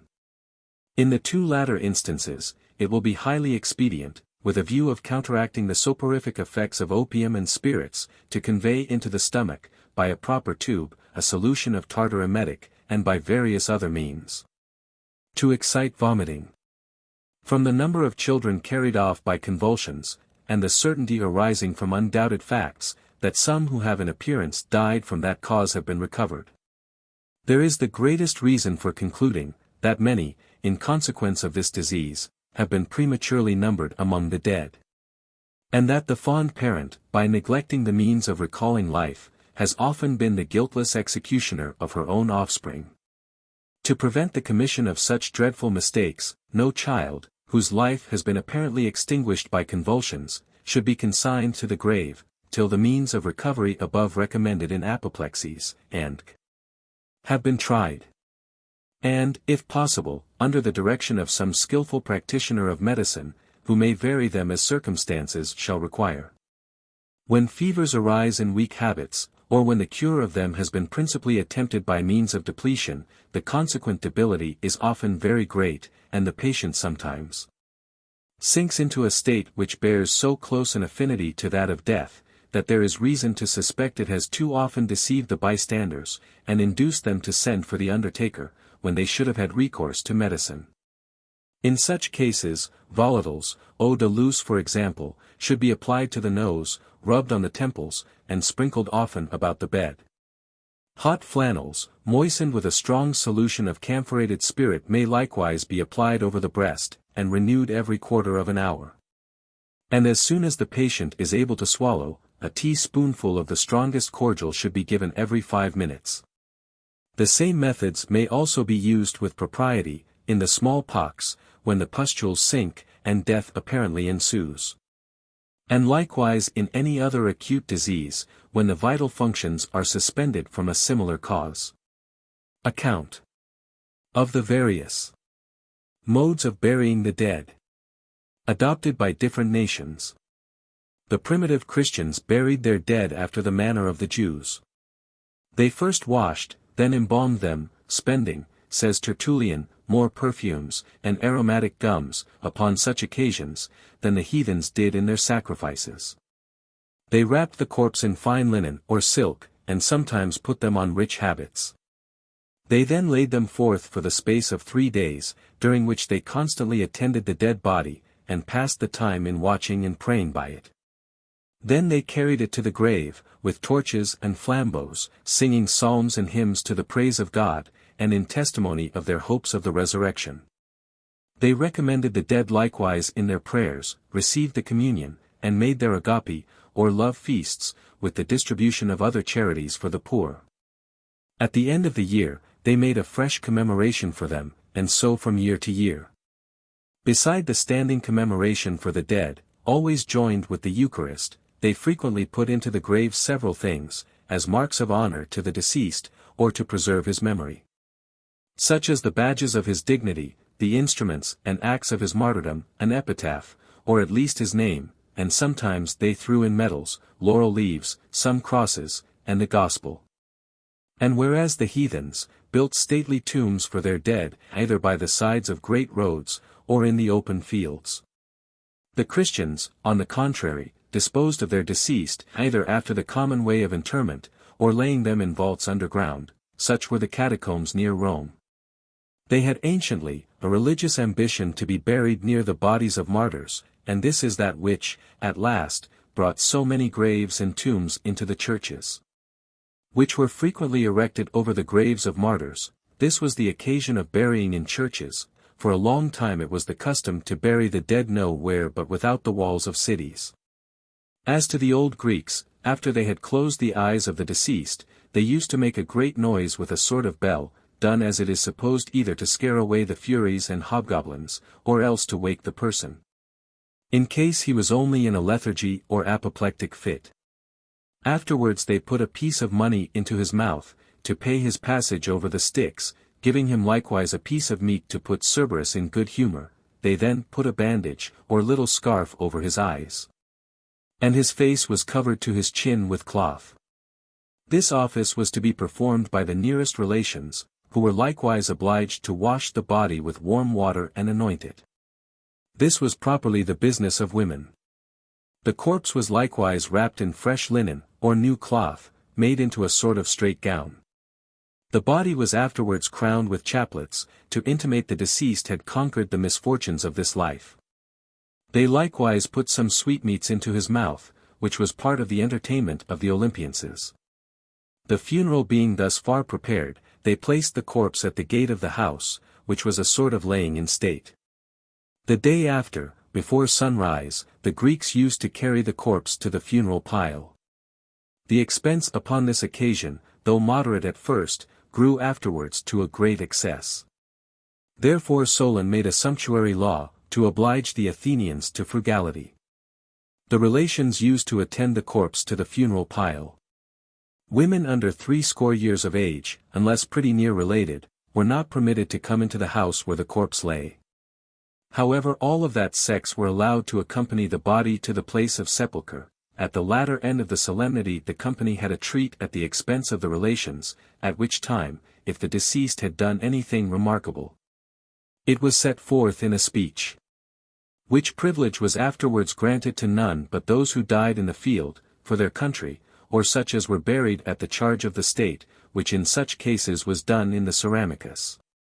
It was a custom among the Greeks, to bury persons of the best quality in raised grounds, till, at last, there were 2 public burying places appointed by the state, called ceramici, one within, and the other without the wall.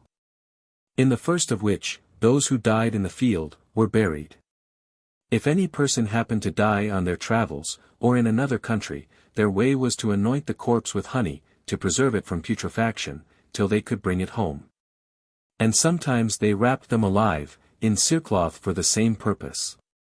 The Egyptians, of which we shall speak more fully hereafter, used to embalm their dead with a composition made of wine and odoriferous drugs, such as myrrh, cinnamon, cedar, and this embalming was a whole month in finishing, it being necessary to repeat the aromatic gums under the corpse a great many times. Herodotus observes, that the Egyptians used to dress the corpse in the same habit that the person wore, and put it into a transparent glass coffin. The Romans paid the last offices to the dead, in the following manner: after they had closed the eyes of the dead, they called out to him several times, to see if he was not fallen into a swoon, or lethargical distemper. After this, they washed the corpse with warm water, and rubbed it with perfumes. This being done, they put a sort of white gown upon him, and brought him to the door with his feet to the street, then they stuck branches of cypress before the house. This ceremony continued 7 days, and upon the 8th they carried the corpse to the place where it was to be burnt. Amongst people of fortune, the bier, or coffin, was generally carried by relations, and at the funerals of emperors and consuls, the senators and magistrates of the republic did this office, but the common people were carried by vespulones, or common bearers. When persons of high blood, or who were eminent for posts in government, or remarkable actions, were brought to the pile, the distinctions of their quality were carried before the coffin, as the consular fasces, the sword and mace. Their ancestors in wax work, the plunder they had gained upon the enemy, the civic, mural, and crowns which they had deserved, and everything else that might add to their figure. Servius observes, that in the beginning of the Republic, they buried their dead in their houses, but by a law of the 12 Tables, it was forbidden either to bury, or burn any corpse within the city of Rome. But afterwards, the Vestal Virgins, and emperors had a privilege of exception, as for other people they were either interred in the highways, or in their ground, out of the town. At the burning of the corpse, they laid it fast upon a pile of wood, of pines, yew, and other resembling trees, which lay one upon another in the figure of an altar.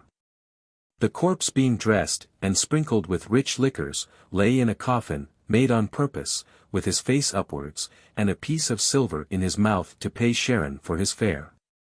The pile was surrounded with cypress, an embalm of grief and death. After this some of the nearest relations, turning their back to the pile, set fire to it with a torch, which they held behind them. And the fire being lighted, they threw in the clothes, arms, and other rich goods, which the deceased person had the greatest fancy for.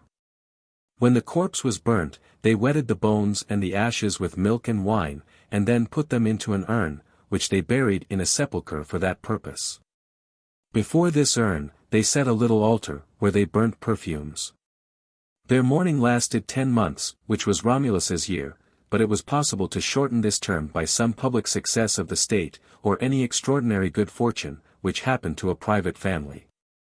Account of the opening of the tomb of King Edward I, in Westminster Abbey, 467 years.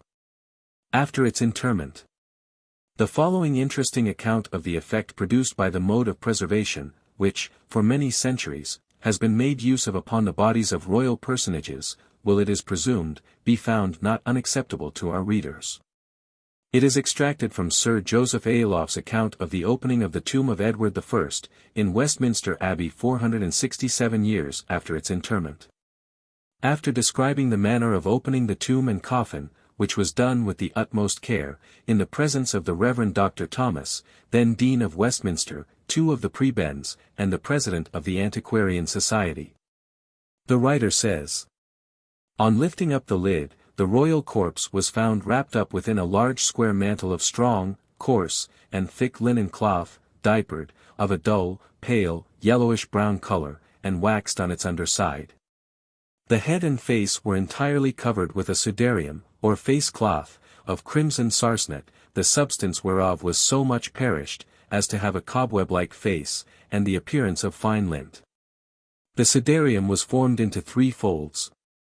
When the folds of the external wrapper were thrown back, and the sudarium removed, the corpse was discovered, richly habited, adorned with ensigns of royalty, and almost entire, notwithstanding the length of time that it had been entombed. Its innermost covering seemed to have been a very fine linen cerecloth, dressed close to every part of the body, and superinduced with such accuracy and exactness, that the fingers and thumbs of both the hands had each of them a separate and distinct envelope of that material. The face, which had a similar covering, closely fitted thereto, retained its exact form, although part of the flesh appeared to be somewhat wasted. It was of a dark brown, or chocolate color, approaching to black, as were the hands and fingers. The chin and lips were entire, but without any beard, and a sinking or dip, between the chin and underlip, was very conspicuous. Both the lips were prominent, the nose short, as if shrunk, but the apertures of the nostrils were visible. There was an unusual fall, or cavity, on that part of the bridge of the nose which separates the orbits of the eyes, and some globular substance, possibly the fleshy part of the eyeballs, was movable in their sockets, under the envelope. Below the chin, and under jaw, was lodged a quantity of black dust, which had neither smell nor coherence, but, whether the same had been flesh or spices, could not be ascertained. One of the joints of the middle finger of the right hand was loose, but those of the left hand were quite perfect. The corpse, from the waist downward, was covered with a large piece of rich figured cloth of gold, which was loose over the lower part of the tunic, thighs, legs and feet, and tucked down behind the soles of the latter.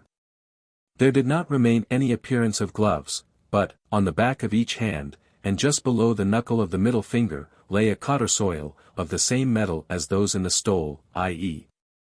of filigree work, in metal gilt, elegantly chased in figure.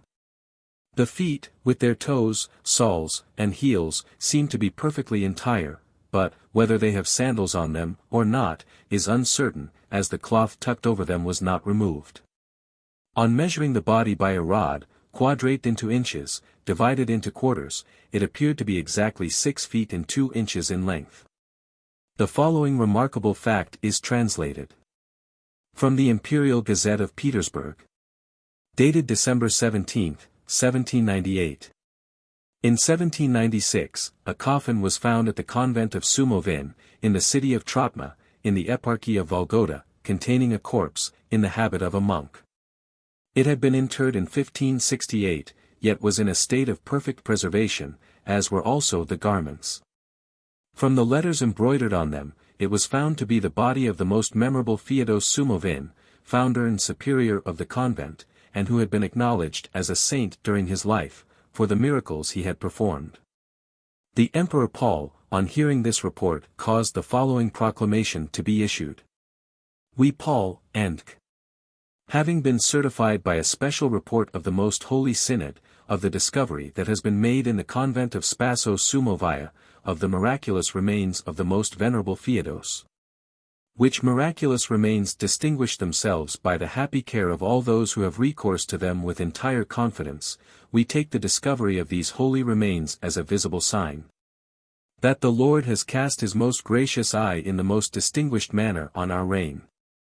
For this reason, we offer our fervent prayers and our gratitudes to the Supreme Dispenser of all things, and charge our most holy Synod to announce this memorable discovery throughout all our empire, according to the forms prescribed by the Holy Church, and by the Holy Fathers, and the 28th, September 1798. Observations on the danger of burying in churches and confined churchyards. It is to be feared that the ancients had juster and more rational ideas, relative to the disposal of the dead, than the moderns seem in general to possess. The cemeteries in populous and crowded cities are, for the most part, not only offensive, but destructive, and engender diseases. Quiet, remote, and unfrequented places, if properly secured, are certainly the most suitable for the purposes of interment. The practice of burying in churches, or near them, has not the least foundation in Holy Writ. On the contrary, we know, that under the Mosaic dispensation, the bodies of the dead were considered as a pollution to the priest and the altar. And the custom which prevails at present, was introduced by the Romish clergy, who pretended that the defunct enjoyed great and peculiar privileges by having their remains deposited in consecrated ground. The Germans have begun to remove the burying place a mile or two from every city or town, by which means they have abolished, or paved the way towards abolishing, all the nonsensical epitaphs and laughable inscriptions, which generally abound in churchyards, and too often disgrace the memory they mean to celebrate, and have substituted for the offensive cemetery an agreeable kind of garden, more calculated to inspire calm devotions than sentiments of horror. Vide Render's tour through Germany. In the Voyages and Travels of Dr. Hasselquist, a Swedish physician, he observes, concerning burials in churches and towns, the burying places of the Turks are handsome and agreeable, which is owing chiefly to the many fine plants that grow in them, and which they carefully place over their dead. The Turks are much more consistent than the Christians, when they bury their dead without the town, and plant over them such vegetables as by their aromatic smell can drive away the fatal odors with which the air is filled in such places. I am persuaded that by this they escape many misfortunes which affect Christians from wandering and dwelling continually among the dead. The great Sir Matthew Hale was always very much against burying in churches, and used to say, that churches were for the living, and the churchyards for the dead. He himself was interred in the churchyard of Alderley, in Gloucestershire. In Mold Church, in Flintshire, is an epitaph on Dr. William Wynne, written by himself, in which are these words: in conformity to an ancient usage, from a proper regard to decency, and a concern for the health of his fellow creatures. He was moved to give particular directions for being buried in the adjoining churchyard, and not in the church. In 1776, the King of France prohibited the burying in churches. Two respectable correspondents, observes a writer, in one of the early volumes of the monthly magazine, have very properly censured and exposed the indecency, and even danger, of burying in churches and in towns. In addition to their remarks and anecdotes, allow me a place, if you can, for an extract from a very scarce discourse, by that learned and eminently pious prelate, Joseph Hall, preached at Exeter, August the 24th, 1637. On the consecration of a new burial place. The text, which is very applicable, and admirably elucidated, is Genesis, the 23rd chapter, 19th and 20th verses. And after this, Abraham buried Sarah his wife in the cave of the field Machpelah, before Mamre, the same is Hebron in the land of Canaan. And the field, and the cave that is therein, were made sure to Abraham for a possession of a burying place by the sons of Het. After making several pertinent observations on the subject, the excellent bishop says, hitherto that there must be a meet place, a place fixed and designed for the burial of the dead. Now let us a little look into the choice of the place. It was a field, and a cave in that field, a field not sub tecto, but sub dio, a field before Mamre, a city that took its name from the owner, Abraham's assistant in his war, before it, not in it. And indeed both these are fit and exemplary. It was the ancientest and best way that sepulchres should be without the gates of the city.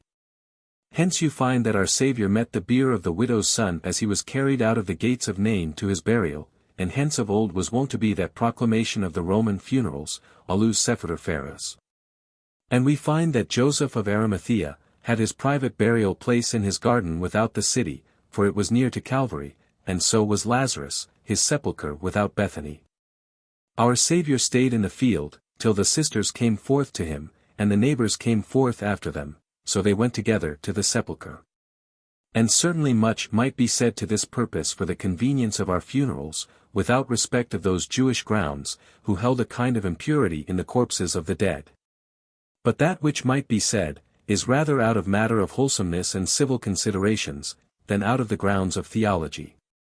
In time, this rite of burial, did so creep within the walls, that it insinuated itself into churches, yea, into the Holy of Holies, choirs, and chancels, near unto the Holy Table, God's evangelical altar.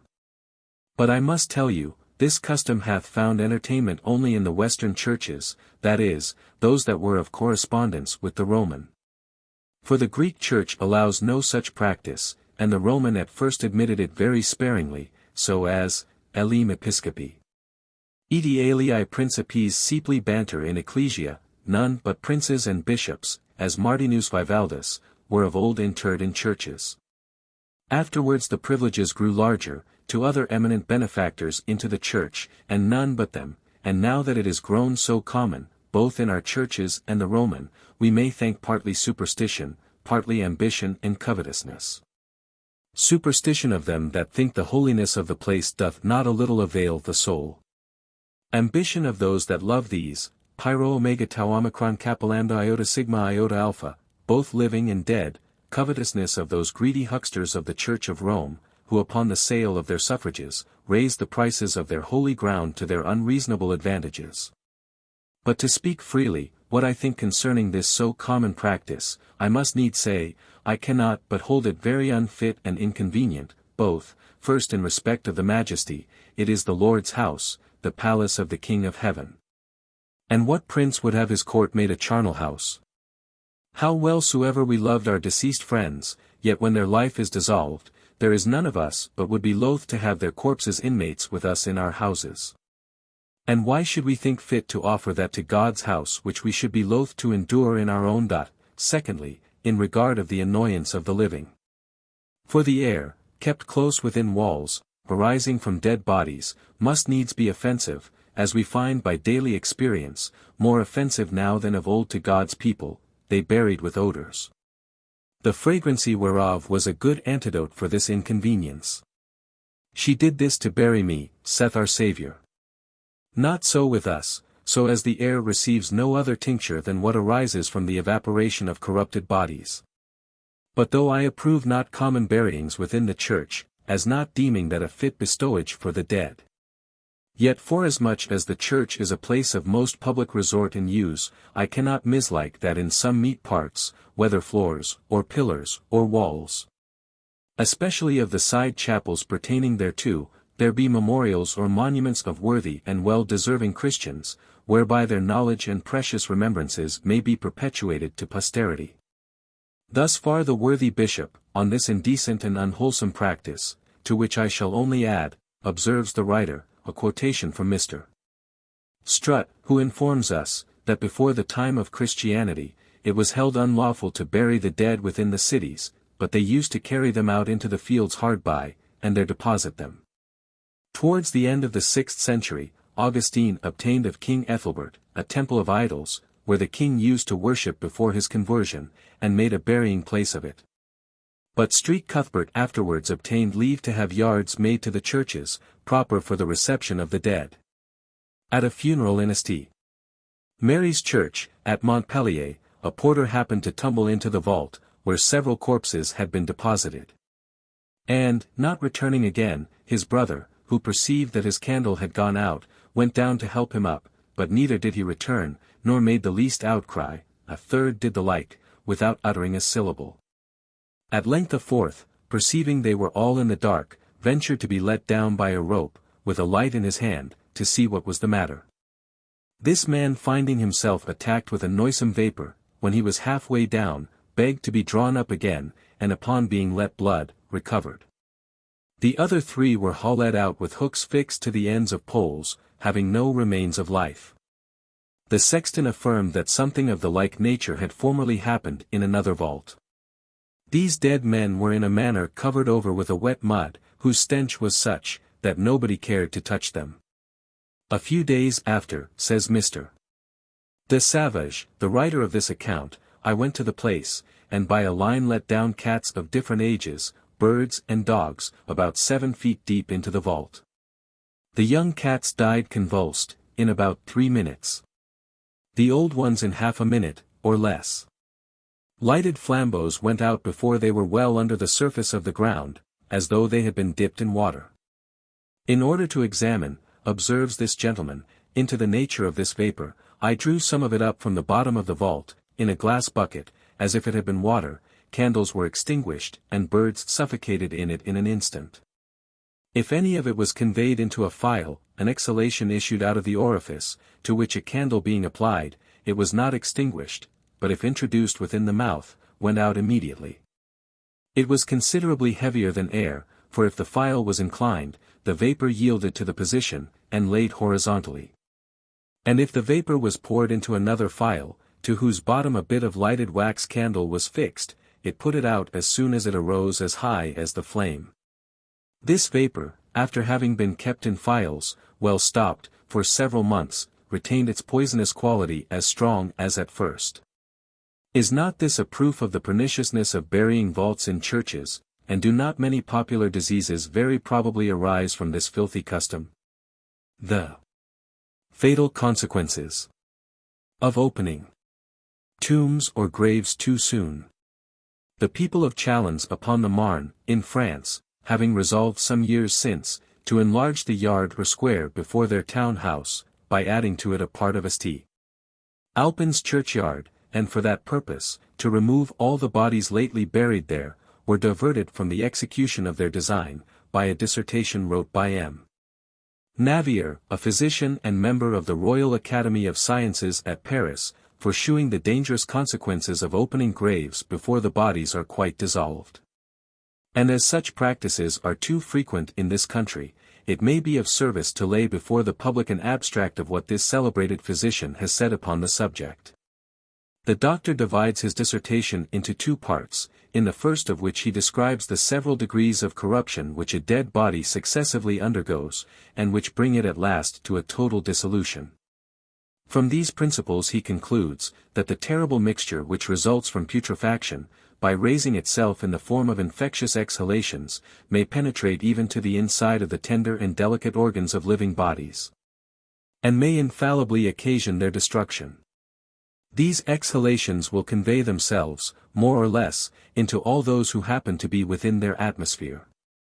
And our fluids being once impregnated with these virulent particles, cannot, without difficulty, disentangle themselves, so that notwithstanding the redoubled efforts of nature, to free itself from the grasp of such a formidable enemy, multitudes must succumb. The misfortune resulting from hence, may not confine itself to that short space of time, during which the air continues infected. For a part of these corrupting impurities which have passed themselves into living bodies, may continue there for a long time, and may be communicated to others, or may lie concealed, even for a considerable time, before they begin to exert their virulence. This poison, the doctor observes, may convey itself into living bodies by more ways than one, for example, through the pores of the skin, along with the breath we draw, along with our food of any kind, and to prove that dead bodies must lie a long time buried, in order to give time to the corrupted particles with which the surrounding earth is impregnated, to dissipate themselves, or to be entirely converted into the first elements of matter. He mentions, first, an interment of several bodies in a churchyard of Chalons, in the year 1724, which, though they had been 4 years underground, were nevertheless very far from being near consumed, and which still emitted such an infectious stench, that the people could hardly bear it, notwithstanding the great quantity of incense they kept burning. Secondly, he mentions the report of several grave diggers, all of whom declared, from experience, that it was dangerous to open tombs in less than 4 years, and that, by moisture or rain, dead bodies were kept from being consumed. And, thirdly, he mentions a fact, of which he himself was a witness. A grave digger, in digging a grave, shewed him the skeletons of 3 bodies which had been buried one above another, every one of which had some of the hair and some of the entrails remaining, and something of a fleshy substance upon the bones. Though the lowermost had been 20, the second 11, and the third 8 years underground. In the second part, the doctor proposes the methods he thinks most proper for guarding those who are exposed to the bad air of interments, from this almost inevitable contagion. He advises the putting them off as long as possible, as being the most certain, but when extreme necessity will admit of no delay, he proposes these precautions. The first, and most essential, consists in making a number of small trenches in the churchyard, then filling them with unslacked lime, and taking care to pour upon it a large quantity of water. For the water being impregnated with the igneous, and absorbing particles of the lime, penetrates the earth, and the remains of the interred bodies, and thereby destroys, in whole, or in part, the corrupting impurities. This operation he advises to renew, more or less, often, in proportion to the number and condition of the bodies buried in the ground. The second precaution is, to choose for the removal the coldest time of the year, and when the north winds prevail most. And the third, is to make great fires round the churchyard, to fire cannon, or some other instrument charged with fulminating powder, at least 3 or 4 times a day. These last methods, says he, have the property of correcting, and effectually destroying the putrid exhalations with which the air may still remain impregnated, and of accelerating the currents of air, and the custom of burying in churches, and of depositing the bones of dead bodies in charnel houses, gives M. Navier occasion to make observations upon this twofold abuse. And in a second dissertation, which is a sort of appendix to the first, he, with great reason, declares against burying in churches, which is too frequently permitted under the specious pretext of raising thereby a revenue for the support of the fabric. He observes, that this custom of burying in churches was never allowed before the 9th century, and that ever since it has been allowed, it has, from time to time, produced unfortunate consequences. Several of which he relates, both ancient and modern, that have happened at Chalons, at Montpellier, at Paris, and in foreign countries. As the earth which is thrown up by digging new graves, is impregnated with a great quantity of corrupt particles, conveyed into it, by the bodies before interred therein. It is not at all surprising, says he, that such unlucky effects should ensue. For if the bodies of dead animals left in the open air, often occasion contagious diseases, though the free air to which they are exposed is continually carrying off, and, as it were, sweeping away those putrid impurities which arise from dead bodies, by degrees, as they become corrupted. What have we not to fear from churches where great numbers of people are interred? It is these poison particles, he adds, with which the earth is impregnated, that has caused the death of great numbers of grave diggers, even upon their opening ground where no vestige of any dead body was to be found. And it is for this reason, that they are generally obliged to dig a grave at several intervals, for if you ask them why, they will tell you, that they feel themselves, as it were suffocated, if they continue at it for any long time. And their breathing in these infected vapors, is what makes such men generally but short-lived. According to M. Navier, the most effectual remedy for this abuse, would be, not to permit any, or but very few persons to be buried in churches. And when it is allowed, to slack a large quantity of lime upon the body, there being no more certain method for destroying it speedily, and as one may say, before it can pass through any one degree of corruption. But, as in spite of all these precautions, the air in churches may often be a little vitiated, M. Navier proposes a very easy method for restoring it to its natural purity, which, is to take out, in the daytime, some of the upper panes of the glass windows, near the vaults. Which little openings cannot render the church too cold, and at the same time will make a free communication between the external and internal air. And as to charnel houses, he tells us, that he has often visited them in the several places where he has happened to reside, and that among the bones he has always found some that had still a sort of corrupted fleshy substance upon them. Ought not, says he, such an abuse to be prevented, ought it not to be forbid under pain of exemplary punishment, to expose the bones of dead bodies to the open air, which must always be corrupted by their unwholesome exhalations, even when they have nothing of this fleshy substance upon them? For we cannot be too watchful in preserving the air in its utmost purity, since upon it depends the life and health of man. Therefore he concludes, that all charnel houses ought to be suppressed, as they appear to him to be more hurtful than useful.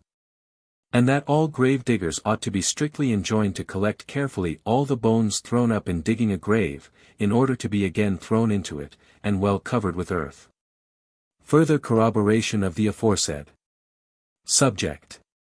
In the month of September, 1784, a poor woman died in the hospital at Aberdeen, and was buried in a churchyard in the neighborhood. A company of young surgeons, agreed with the grave digger, to set some mark on the grave, as a direction for them to find the body for anatomical purposes. But some person, in order to disappoint the grave digger's employers, moved the signal to another grave, that of a woman who had been buried about 3 or 4 months. The party came, and directed by the mark agreed upon, dug up the grave, drew out the coffin, and carried it home. But upon opening it, a vapor-like flame of brimstone came forth, and suffocated them in an instant. 2 women also going past the room, fell down dead, and it was said, that 11 persons thus perished from the baneful effluvia. It is very common, observes Dr. Buchan, in this country, to have churchyards in the middle of populous cities. Whether this be the effect of ancient superstition, or owing to the increase of such towns, is a matter of no consequence. Whatever gave rise to the custom, it is a bad one. It is habit alone which reconciles us to these things, by means of which the most ridiculous, nay pernicious customs, often become sacred. Certain it is, that thousands of putrid carcasses, so near the surface of the earth, in a place where the air is confined, cannot fail to taint it. And that such air when breathed into the lungs, must occasion diseases. In most eastern countries it was customary to bury the dead at some distance from any town. As this practice obtained sanction among the Jews, the Greeks, and also the Romans, it is strange that the western parts of Europe should not have followed their example in a custom so truly laudable. Burying in churches is still more detestable. The air in churches is seldom good, and the effluvia from putrid carcasses must render it still worse. Churches are commonly old buildings with arched roofs. They are seldom open above once a week, are never ventilated by fires, nor open windows, and rarely kept clean. This occasions that damp, musty, unwholesome smell which one feels upon entering a church, and renders it a very unsafe place for the weak and valetudinary. These inconveniences might in a great measure be obviated by prohibiting all persons from burying within churches, by keeping them clean, and permitting a stream of fresh air to pass frequently through them, by opening opposite doors and windows. The practice of burying the dead, says the doctor, in the center of populous neighborhoods, is still too generally continued. Churches and churchyards are made the chief places of interment, in direct opposition to reason, and to the example of the most enlightened people of antiquity. The first words of the old Roman inscriptions on tombstones, "Sist viator," stop, traveler, shew that the dead were buried by the side of public roads, not in temples, nor in the heart of towns and cities.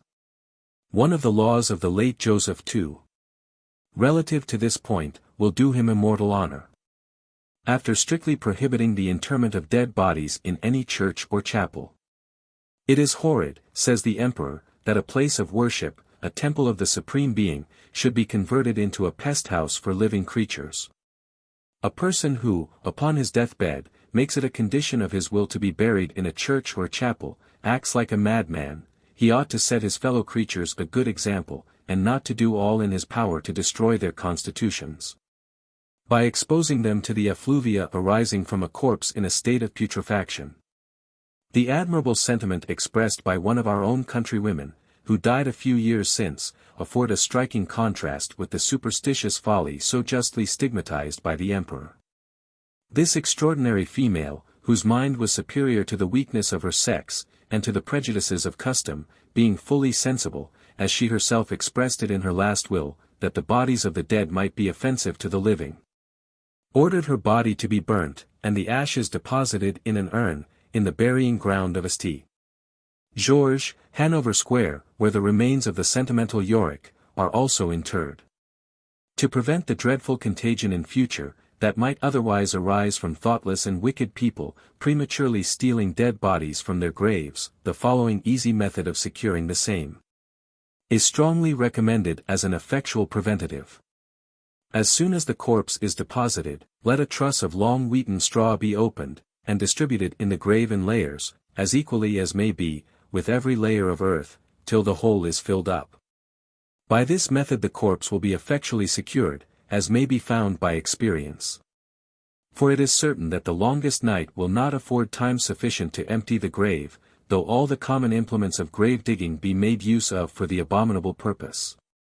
Account of remarkable tombs and ever-burning lamps of the ancients. Among the papers of Dr. Parsons, in the Bodleian Library, is the following very extraordinary story. It is dated 1685. In a piece of ground within 2 miles of Cirencester, in the county of Gloucester, commonly known by the name of Colton's Field, as 2 labourers were digging a gravel pit at the foot of a hill, which they had now sunk 4 yards deep. They observed the ground on that side next the hill to be loose, and presently discovered an entrance into the belly of the hill, which appearing very strange to them, and rather the work of art than nature, one of them ventured a little way in, and by the light from the hole, discovered a large cavity.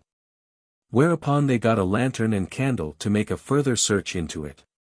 By the advantage of this light, the first place they entered, appeared to have been a hall, which was large, and in it 2 tables with benches on each side, which they no sooner touched, to feel their substance, but they crumbled into dust. From thence they saw a passage into another room, which, by the furniture, had been a kitchen. Several utensils proper to it, as pots, kettles, and being of brass or iron, continued somewhat firm, but eaten through with rust and canker. Beyond the hall, they went into a parlour furnished, according to the fashion of those times, with carpets richly wrought, and other furniture agreeable. These also fell to pieces upon their touching them. At one corner of the room, there appeared to have been a pair of stairs, but the earth had fallen in, and stopped the ascent. Going back into the hall, they observed another opening, which led them into a square room, ornamented with carved work in several parts, supposed to have been a place of worship and devotion, by images in the wall. And at the upper end of it, they found several urns, some of which had only ashes in them, others were filled with coins and medals, of gold, silver, and brass, with Latin inscriptions, and heads of several Roman emperors. As they went searching about this room, they spied a door, which had been strongly patched with iron, but the wood being rotten, with a little force it fell in pieces. And looking in, to their great astonishment, they saw the image of a man in full proportion, with a truncheon in his hand, and a light, in a glass like a lamp, burning before him. This very much affrightened them at first, imagining it to be a devil in that shape, or a guardian spirit set there to defend some hidden treasure.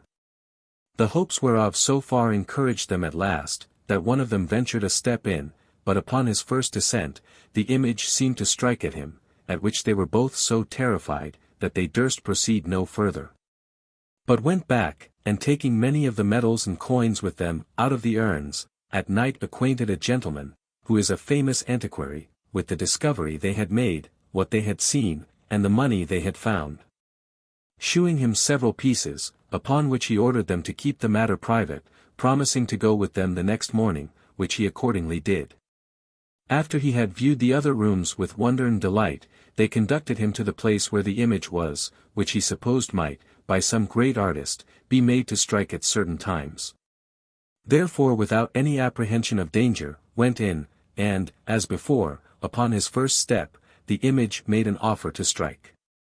So at the second step, but with a greater force, at the third step, it struck a violent blow on the glass, where the light was, which broke it in pieces, and quite extinguished it, the light, that, had they not been furnished with a lantern and candle, their condition would have been desperate. The image appeared to have been the effigy of some Roman general, by those ensigns of martial honor which lay at his feet. On the left hand lay two heads embalmed. The flesh was shriveled up, and looked like parchment scorched, of a dark complexion. They had long hair on the chin, one seemed to be red, and the other black. Upon further search were found several other passages leading to other houses, or different rooms of the same house, but a hollow voice, like a deep sigh or groan, prevented any other discovery. Our adventurers hastily quitted those dark apartments, which they had no sooner done, than the hills sunk down, and buried all the rarities, except those medals and coins taken out the night before, which are now shown for the satisfaction of the curious and ingenious, who in great numbers flock to see them, and purchase them at great rates, as most valuable relics of antiquity. Comines tells us, that in Valencia, a city of Spain, there was found the body of Adonisim, the servant of King Solomon, together with his epitaph in Hebrew. It appeared, that he had laid buried above 2,000 years, yet was he found uncorrupted. So excellent a way of embalming the dead were those skilled in, who lived in the eastern countries. He also mentions the body of Cleopatra, which had remained undamaged for 125 Olympiads, viz. 500 years, as appears by the letter of Heraclius the emperor to Sophocles the philosopher. I remember not, continues Comines, to have read anything like this amongst the Romans, unless of the body, as some say of Tullioli, the daughter of Cicero, which was found entire and uncorrupted, as some have computed, 1,500 years, the particulars of which are described as follows from Houghton's Collections, volume 2, page 346. In the papacy of Paul III, in the Appian Way, where abundance of the chief heathens of old were laid, a sepulchre was opened, where was found the entire body of a fair virgin swimming in a wonderful juice which kept it from putrefaction so well, that the face seemed no way damnified, but lively and handsome. Her hairs were yellow, tied up artificially, and kept together with a golden circle or ring. Under her feet burnt lamps, which vanished at the opening of the sepulchre. By some inscriptions it seems she had lain 1,500 years. Who she was is not known, although many thought her to be Tullioli, the daughter of Cicero. Cedrenus makes mention of a lamp, which, together with an image of Christ, was found at Edessa, in the reign of Justinian the emperor.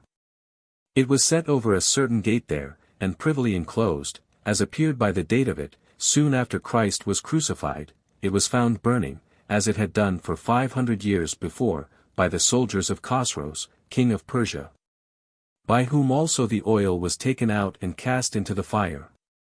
which occasioned such a plague, as brought death upon almost all the forces of Khosroes.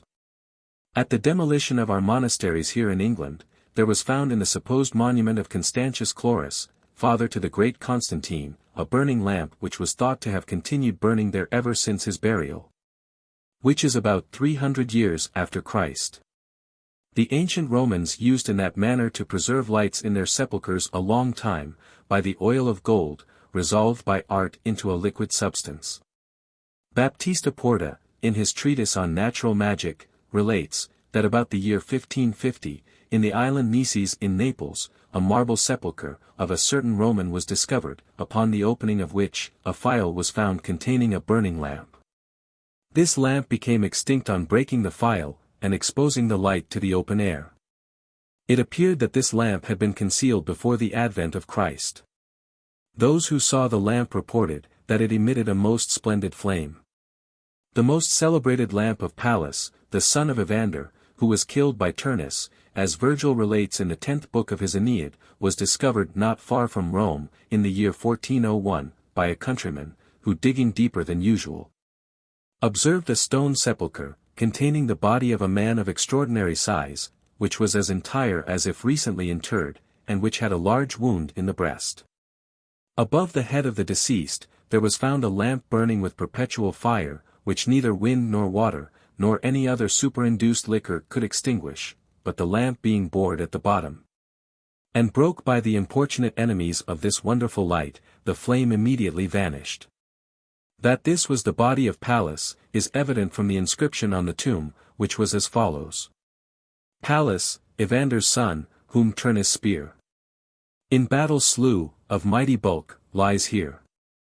A very remarkable lamp was discovered about the year 1500, near Atestes, a town belonging to Padua, in Italy, by a rustic, who digging deeper than usual, found an earthen urn, containing another urn, in which last was a lamp placed between two cylindrical vessels, one of gold, and the other of silver, and each of which was full of a very pure liquor, by whose virtue it is probable, the lamp had continued to shine for upwards of 1,500 years, and, unless it had been exposed to the air, might have continued its wonderful light for a still greater period of time. This curious lamp was the workmanship of one Maximus Olybius, who most probably effected this wonder, by a profound skill in the chymical art. On the greater urn, some verses were inscribed in Latin, which may be translated as follows. 1. Plundrares, forbear this gift to touch. 'Tis awful Pluto's own. A secret rare the world conceals. To such as you unknown. 2.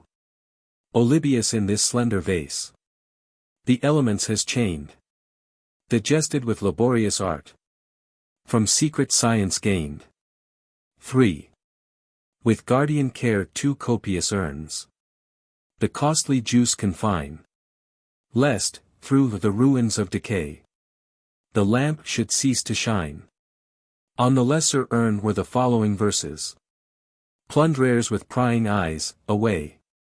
What mean ye by this curious stay? Hence with your cunning, patron god. With bonnet winged, and magic rod. Sacred alone to Pluto's name. This mighty work of endless fame. Saint Austin mentions a lamp that was found in a temple, dedicated to Venus, which was always exposed to the open weather, and could never be consumed or extinguished. And Ludovicus Vives, his commentator, mentions another lamp which was found a little before his time, that had continued burning for 1,050 years. It is supposed, that the perpetuity of these lamps, was owing to the consummate tenacity of the unctuous matter with which the flame was united, being so proportioned to the strength of the fire, that, like the radical moisture and natural heat in animals, neither of them could conquer or destroy the other. Lycidas, who is of this opinion, observes, that in order to preserve this equality of proportion, the ancients hid these lamps in caverns, or close monuments, and hence it has happened, that on opening these tombs, the admission of fresh air to the lamps has produced so great an inequality between the flame and the oil, that they have been presently extinguished. Mr. Addison in his Spectator, relates the following story of the lamp of Rosicrucius. A certain person having occasion to dig somewhat deep in the ground, where the philosopher Rosicrucius lay interred, met with a small door, having a wall on each side of it. His curiosity, and the hopes of finding some hidden treasure, soon prompted him to force open the door. He was immediately surprised by a sudden blaze of light, and discovered a very fair vault. At the upper end of it was a statue of a man in armor, sitting by a table, and leaning on his left arm. He held a truncheon in his right hand, and had a lamp burning before him. The man had no sooner set one foot within the vault, than the statue erected itself from its leaning posture, stood bolt upright, and upon the fellow's advancing another step, lifted up the truncheon in his right hand. The man still ventured a third step, when the statue with a furious blow broke the lamp into 1,000 pieces, and left his guest in a sudden darkness. Upon the report of this adventure, the country people soon came with lights to the sepulchre, and discovered that the statue, which was made of brass, was nothing more than a piece of clockwork. That the floor of the vault was all loose, and underlaid with several springs, which, upon any man's entering, naturally produced that which had happened. Rosicrucius, say his disciples, made use of this method, to shew the world that he had reinvented the ever-burning lamps of the ancients, though he was resolved no one should reap any advantage from the discovery. Note. Mr. Addison seems to have borrowed this story from the one related by Dr. Parsons. VIII page 121. In the 10th year of Henry II. At the digging of a new foundation in the church of St. Mary Hill, in London, there was found and taken up the body of Alice Hackney. She had been buried in that church 175 years before, yet was she there found whole of skin, and the joints of her arms pliable. Her corpse was kept above ground 4 days without any inconvenience, exposed to the view of as many as would behold it, and then recommitted to the earth. Baker's Chronicle. In the reign of King James, at Astley in Warwickshire, upon the fall of the church, there was taken up the corpse of Thomas Grey, Marquis of Dorset, who was there buried the 10th of October, 1530, in the 22nd year of King Henry VIII. And although it had been lain 78 years, in this bed of corruption, yet his eyes, hair, flesh, nails, and joints, remained as if he had been but newly buried. In the year 1554, there was found in Rome a coffin of marble, 8 feet long, and in it a robe, embroidered with goldsmith's work, which yielded 36 pounds weight of gold. Besides 40 rings, a cluster of emeralds, a little mouse, made of another precious stone, and amongst all these precious magnificences, 2 leg bones of a dead corpse, known by the inscription of the tomb to be the bones of the Empress Mary, daughter of Stilicho, and wife of the Emperor Honorius. Robert Braybrooke, born at a village in Northamptonshire, was consecrated Bishop of London, January 5, 1381. He was after that Chancellor of England for 6 months. He died, anno 1404, and was buried under a marble stone, in the chapel of St. Mary, in the Cathedral of St. Paul's, London. Yet was the body of this bishop lately taken up, and found firm, as to skin, hair, joints, nails, and for upon that fierce and fatal fire in London, September 2nd, 1666, which burnt so much of St. Paul's Church, when part of the floor fell into St. Faith's, this dead person was shaken out of his dormitory, where he had lain no less than 262 years. His body was exposed to the view of all sorts of people for divers days. And some thousands did behold and poise it in their arms, till by special order it was reinterred. Fuller's Worthies. In the reign of King Henry II. Anno 1089, the bones of King Arthur, and his wife Guinevere were found in the Vale of Avalon, under an hollow oak, 15 feet underground, the hair of the said Guinevere being then whole and fresh, of a yellow color. But as soon as it was touched, it fell to powder, as Fabian relateth. This was more than 600 years after his death. His shin bone, set by the leg of a tall man, reached above his knee the breadth of 3 fingers. Baker's Chronicle. The body of Albertus Magnus was taken out of his sepulchre, to be reinterred in the midst of the chancel in a new tomb for that purpose. It was 200 years from the time wherein he had been first buried. Yet was he found entire without any kind of deformation, unless it was this, says a celebrated historian, that his jaw seemed to be somewhat fallen. Mr. Brydone in his travels, speaking of a Sicilian convent, says, the famous convent of Capuchins, about a mile without the city of Palermo, contains nothing very remarkable but the burial place, which is indeed a great curiosity. This is a vast subterraneous apartment, divided into large commodious galleries, the walls on each side of which are hollowed out into a variety of niches, as if intended for a great collection of statues. These niches, instead of statues, are filled with dead bodies set upright upon their legs, and fixed by the back to the inside of the niche. Their number is about 300. They are all dressed in the clothes they usually wore, and form a most respectful and venerable assembly. The skin and muscles, by a certain preparation, become as dry and hard as a piece of stock fish, and although many of them have been here upwards of 250 years, yet none are reduced to skeletons. The muscles indeed, in some, appear to be a good deal more shrunk in some than in others, probably because these persons had been more extenuated at the time of their death. Here the people of Palermo pay daily visits to their deceased friends, and recall with pleasure and regret, the scenes of their past life. Here they familiarize themselves with their future state, and choose the company they would wish to keep in the other world. It is a common thing to make choice of their niche, and to try if the body fits it, that no alterations may be necessary after they are dead, and sometimes by way of a voluntary penance, they accustom themselves to stand for hours in these niches. The bodies of the princes and first nobility, are lodged in handsome chests or trunks, some of them richly adorned. These are not in the shape of coffins, but all of one width, and about 1.5 feet or 2 feet deep. The keys are kept by the nearest relations of the family, who sometimes come and drop a tear over their departed friends. Some of the Capuchins sleep in these galleries every night, and pretend to have many wonderful visions and revelations. But the truth is, that very few people believe them. In the Philosophical Transactions, we find the following account of a body found in a vault, in the church of Staverton, in Devonshire, by Mr. Tripe, surgeon at Ashburton, in a letter to Dr. Huxham, dated June 28, 1750. There having been a great diversity of reports, says the writer, relating to a body lately discovered in a vault in Staverton Church, I have taken the liberty of communicating to you the following particulars.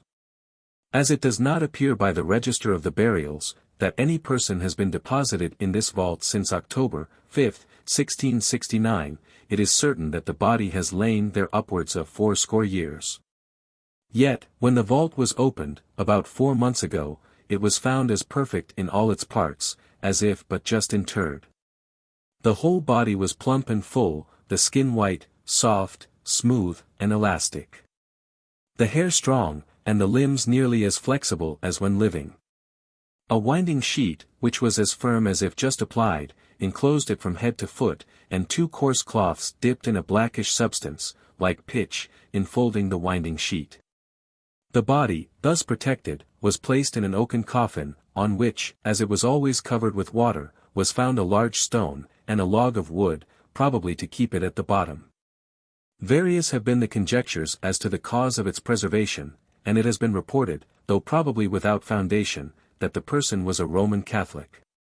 There have been some of that religion, who not having philosophy enough to account for it from natural causes, have attributed it to a supernatural one, and canonized him, and, in consequence of this, have taken away several pieces of the winding sheet and pitch clothes, preserving them as relics with the greatest veneration. In my opinion, says Mr. Tripe, the pitch clothes and water overthrow the miracle, and bring it within the power of natural agents, from the former by defending the body from the external air, and the latter by preserving the tenacity of the pitch. In the year 1448, in the ruins of an old wall of the beautiful church at Dunfermline in Scotland, there was found the body of a young man, in a coffin of lead, wrapped up in silk. It preserved the natural color, and was not in the least manner corrupted, though it was believed to be the body of the son of King Malcolm III, by the Lady Margaret. In the year 1764, the following interesting account appeared in an Italian paper. Letters from Rome say, that they have removed to the Clementinian College there, some antiquities which were discovered in a vineyard near the Church d'St. Césaire, situated on the Appian Way, not far from the ruins of the baths of the Emperor Caracalla. The workmen who labored in the vineyard, struck against a thick vault, which they broke through with great difficulty. In this vault they found 4 urns of white marble, adorned with bas-reliefs, the subject of which left no room to doubt of their being sepulchral urns. Under this vault they perceived another, which being broke through, discovered 2 magnificent oval basins, the one of a black color, mixed with veins of the lapis calcedonius. Its greatest diameter was about 6 feet and a half, the least, 3 feet and 2 feet deep. This basin contained a human body. The second basin was of a greenish color, of the same dimensions with the other, except its being but 1.5 feet deep. This was covered with white marble, and contained the body of a woman very richly clothed. But it was hardly opened, before the body and its attire fell wholly into powder, from which was recovered 8 ounces of pure gold. In the same place was found a small statue of Pallas, in white marble, the work of which is highly esteemed. Alexander Guavenarius, speaking of the old and great city of Chiovia, near Deborysthenes, there are, saith he, certain subterraneous caverns extended to a great length and breadth within ground, here are divers ancient sepulchres. And the bodies of certain illustrious Russians. These, though they have lain their time out of mind, yet do they appear entire. There are the bodies of 2 princes in their own country habits, as they used to walk when alive, and these are so fresh and whole, as if they had but newly lain there. They lie in a cave unburied, and by the Russian monks are shown to strangers. Some years since, at the repairs of the church of St. Coecilia, beyond the river Tiber, there was found the body of a certain cardinal, an Englishman, who had been buried there 300 years before. Yet was it every way entire, not the least part of it perished, as they report, who both saw and handled it. At the time Constantine reigned with Irene his mother, there was found in an ancient sepulchre in Constantinople, a body with a plate of gold upon the breast of it, and thereon thus engraven. In Christum credoque ex Maria Virgin Nescitur, O Sol, imperantibus Constantino and Irene interem me videbis, that is, I believe in that Christ who shall be born of Mary a Virgin, O Son thou shalt see me again. When Constantine and Irene shall come to reign. When this inscription had been publicly read, the body was restored to the same place where it had been formerly buried. The sepulchre of the great Cyrus, king of Persia, was violated in the days of Alexander the Great, in such a manner, that his bones were displaced and thrown out, and the urn of gold that was fixed in his coffin, when it could not be wholly pulled away, was broken off by parcels. When Alexander was informed hereof, he caused the Magi, who were entrusted with the care and keeping thereof, to be exposed unto tortures. To make them confess the authors of so great a violation and robbery, but they denied with great constancy that they had any hand in it, or that they knew by whom it was done. Plutarch says, that it was one Polemachus, a noble Pelion, that was guilty of so great a crime. It is said, that the epitaph of this mighty monarch was to this purpose. O mortal that comest hither, for come I know thou wilt, know that I am Cyrus the son of Cambyses, who settled the Persian Empire, and ruled over Asia, and therefore envy me not this little heap of earth, wherewith my body is covered. Not long since, at Benoni, in the church of St. Dominic, there was found the body of Alexander Tartagnus, a lawyer at Imola, which was perfectly entire, and no way decayed, although it had lain there from his decease above 150 years. Pausanias makes mention of a soldier, whose body was found with wounds fresh, and apparent upon it, although it had been buried 62 Olympiads, that is no less than 248 years. Methods of embalming. The ancient Egyptians had 3 ways of embalming their dead, and artists were particularly trained up for that purpose. The most costly method was practiced only upon persons of high rank. Of which sort are all the mummies that have remained entire to the present times. It was done by extracting the brains through the nostrils, and injecting a rich balm in their stead, then opening the belly and taking out the intestines. The cavity was washed with palm wine impregnated with spices, and filled with myrrh and other aromatics. This done, the body was laid in nitre 70 days, at the end of which, it was taken out, cleansed, and swathed with fine linen, gummed and ornamented with various hieroglyphics, expressive of the deceased's birth, character, and rank. This process completed, the embalmer carried home the body, where it was placed in a coffin, cut in human shape, and then enclosed in an outer case, and placed upright against the wall of the burying place belonging to the family. Another less expensive method of embalming was, by injecting into all the cavities of the body, a certain dissolvent, which being suffered to run off after a proper time, carried with it whatever was contained therein liquefied. And then the body, thus purged, being dried by the nitrous process as before, the operation was closed by swathing, and by the third and lowest method of embalming, which was only in use among the poor, they drenched the body with injections, and then dried it with nitre. The Egyptians had a custom among them of pledging the dead bodies of their parents and kindred, as a security for the payment of their debts, and whoever neglected to redeem them was held in the utmost abhorrence, and denied the rights of burial themselves.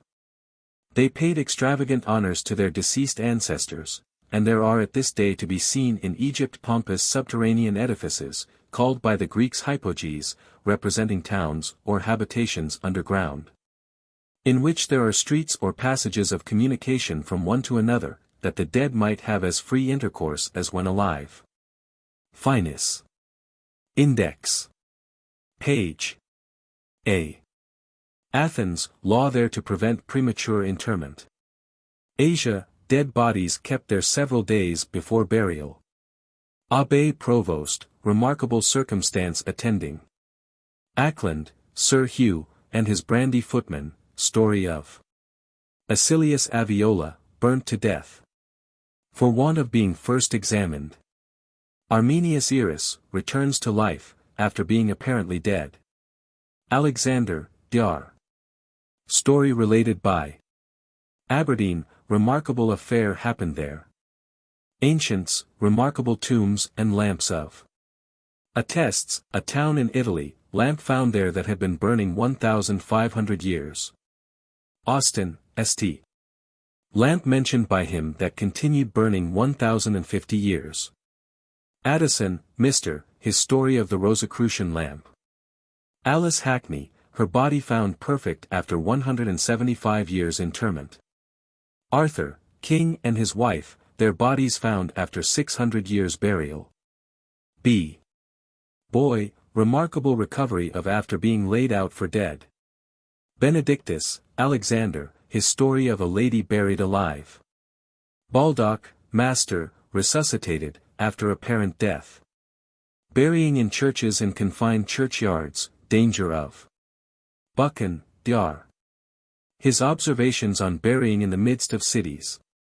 Baptisti Porti, account by, of a burning lamp, secreted before the advent of Christ.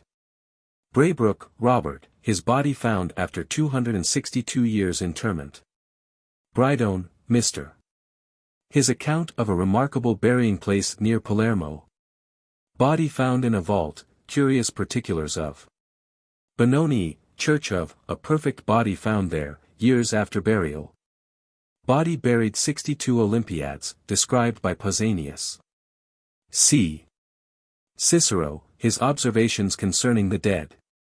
Coach office director, restored to life after being supposed dead. Civil, Francis. Remarkable story of. Cardinal Espinoli, ditto. Cornwall, lady there, ditto. Colchester, a child there, nearly buried alive. Churches, observations on the pernicious custom of burying there. Ditto, ditto, ditto. Ditto, ditto, ditto. Contagion from opening new graves, how to prevent. Cleopatra's tomb, account of. Cedrinus, his description of a wonderful lamp. Constantine Chlorus, burning lamp found in his tomb. Constantine and Irene. Remarkable sepulchre found in their time. Coacilii, church of, body found there, buried upwards of 300 years. D. Dead bodies improperly treated, to 18. Death, difficulty of distinguishing when persons are really so dead, various methods of burying by different nations. Dead bodies, how to preserve safe in their graves. Dar. Parson's extraordinary story. Dunfermline Church, body of a young man found there. Dominic, Saint Church of, remarkable body found there. E. Egyptians particularly careful of their dead. England, people there keep their dead several days before burial. Espinola, Cardinal, not dead when about to be dissected. Elizabeth a servant, not dead after long hanging, and ill treatment. Egyptians embalm their dead. Eastern countries, practice of burying their dead. Edessa, remarkable lamp found there. F. Fever patients ought to be particularly looked after before laid out as dead. France, King of, prohibits burying in churches. Female, extraordinary resolve of. G. Greeks, great veneration of, for their dead. Geneva, people appointed there to inspect the dead. Genoa, dead people there, dressed according to their rank. Godfrey, the Honorable Mrs. Remarkable trance of. Green, Anne, remarkable story of. Glover, Mr. Story related by, of a person restored to life after hanging. Greeks, old, singular method of burial. Graves, danger of opening too soon. Grave, opened too soon in Aberdeen, fatal consequence attending. Gray, Thomas, Marquis of Dorset. Corpse found after 70 years burial. Guavnerius, Alexander, curious account of a subterranean cavern by. H. Hawes, Doctor, extract from his addresses to the public. Hale, Sir Matthew, his observations on burying in churches. Hull, Bishop, extract from his sermon on church burials. Hackney, Alice, her body found after 175 years interment. I. Interment, premature, great danger of. Interesting account from an Italian paper. J. Jews, their manner of burying their dead. Janin, Monsieur, story of a child apparently dead, recovered by. Joseph II, prohibits burials in churches. K. Kyovia, city of, subterranean burying places near. L. Lady buried alive in Russia. Lamps, ever-burning ones of the ancients, to. M. Mercier, Monsieur, very remarkable story related by. Mold Church, in Flintshire, singular epitaph there. Montpellier, remarkable circumstance that happened there. Maximus, Olybius, curious lamp made by. Marriott Hill, St. Body found there after 175 years burial.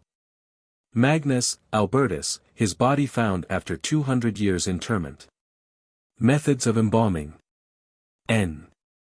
Navier, Monsieur, observations by, on the danger of burying in churches. Nevis, island of, wonderful burning lamp found there.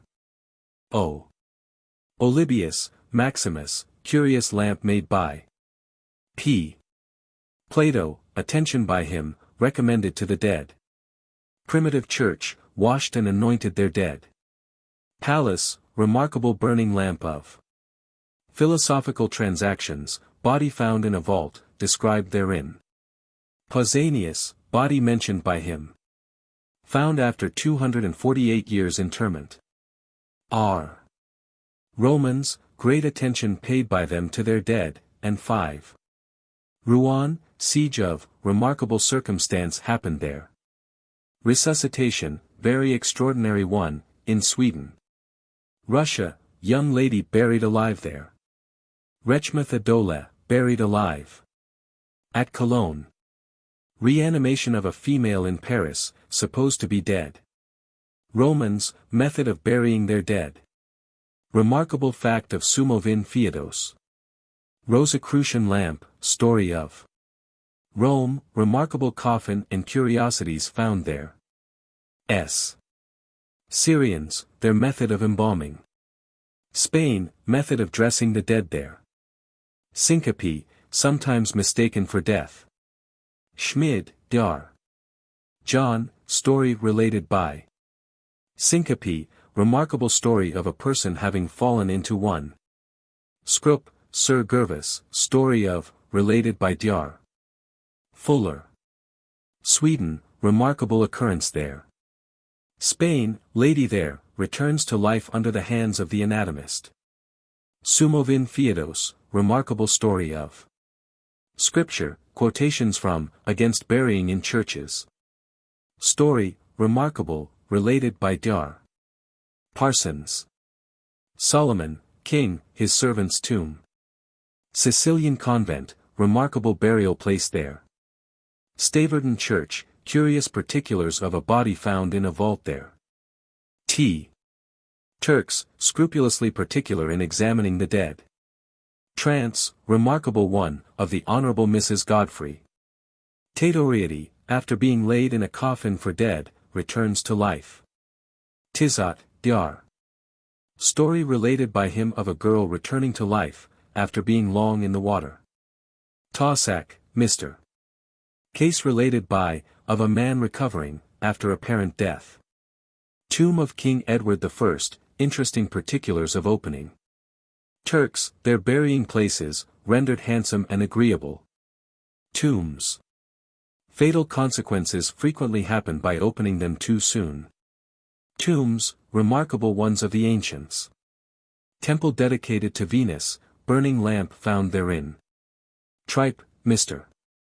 Story related by, of a body found in a vault. V.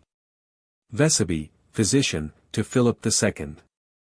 Of Spain, opens a body before dead. Vapor, dreadful effects arising from one at Montpellier. Valencia in Spain, remarkable body found there. W. Walker, Djar. Melancholy account of his being buried alive. Wynne, Dr. William, his epitaph, forbidding church burial.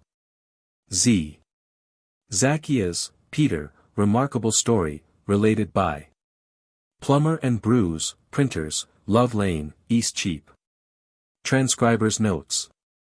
Obvious punctuation errors have been corrected.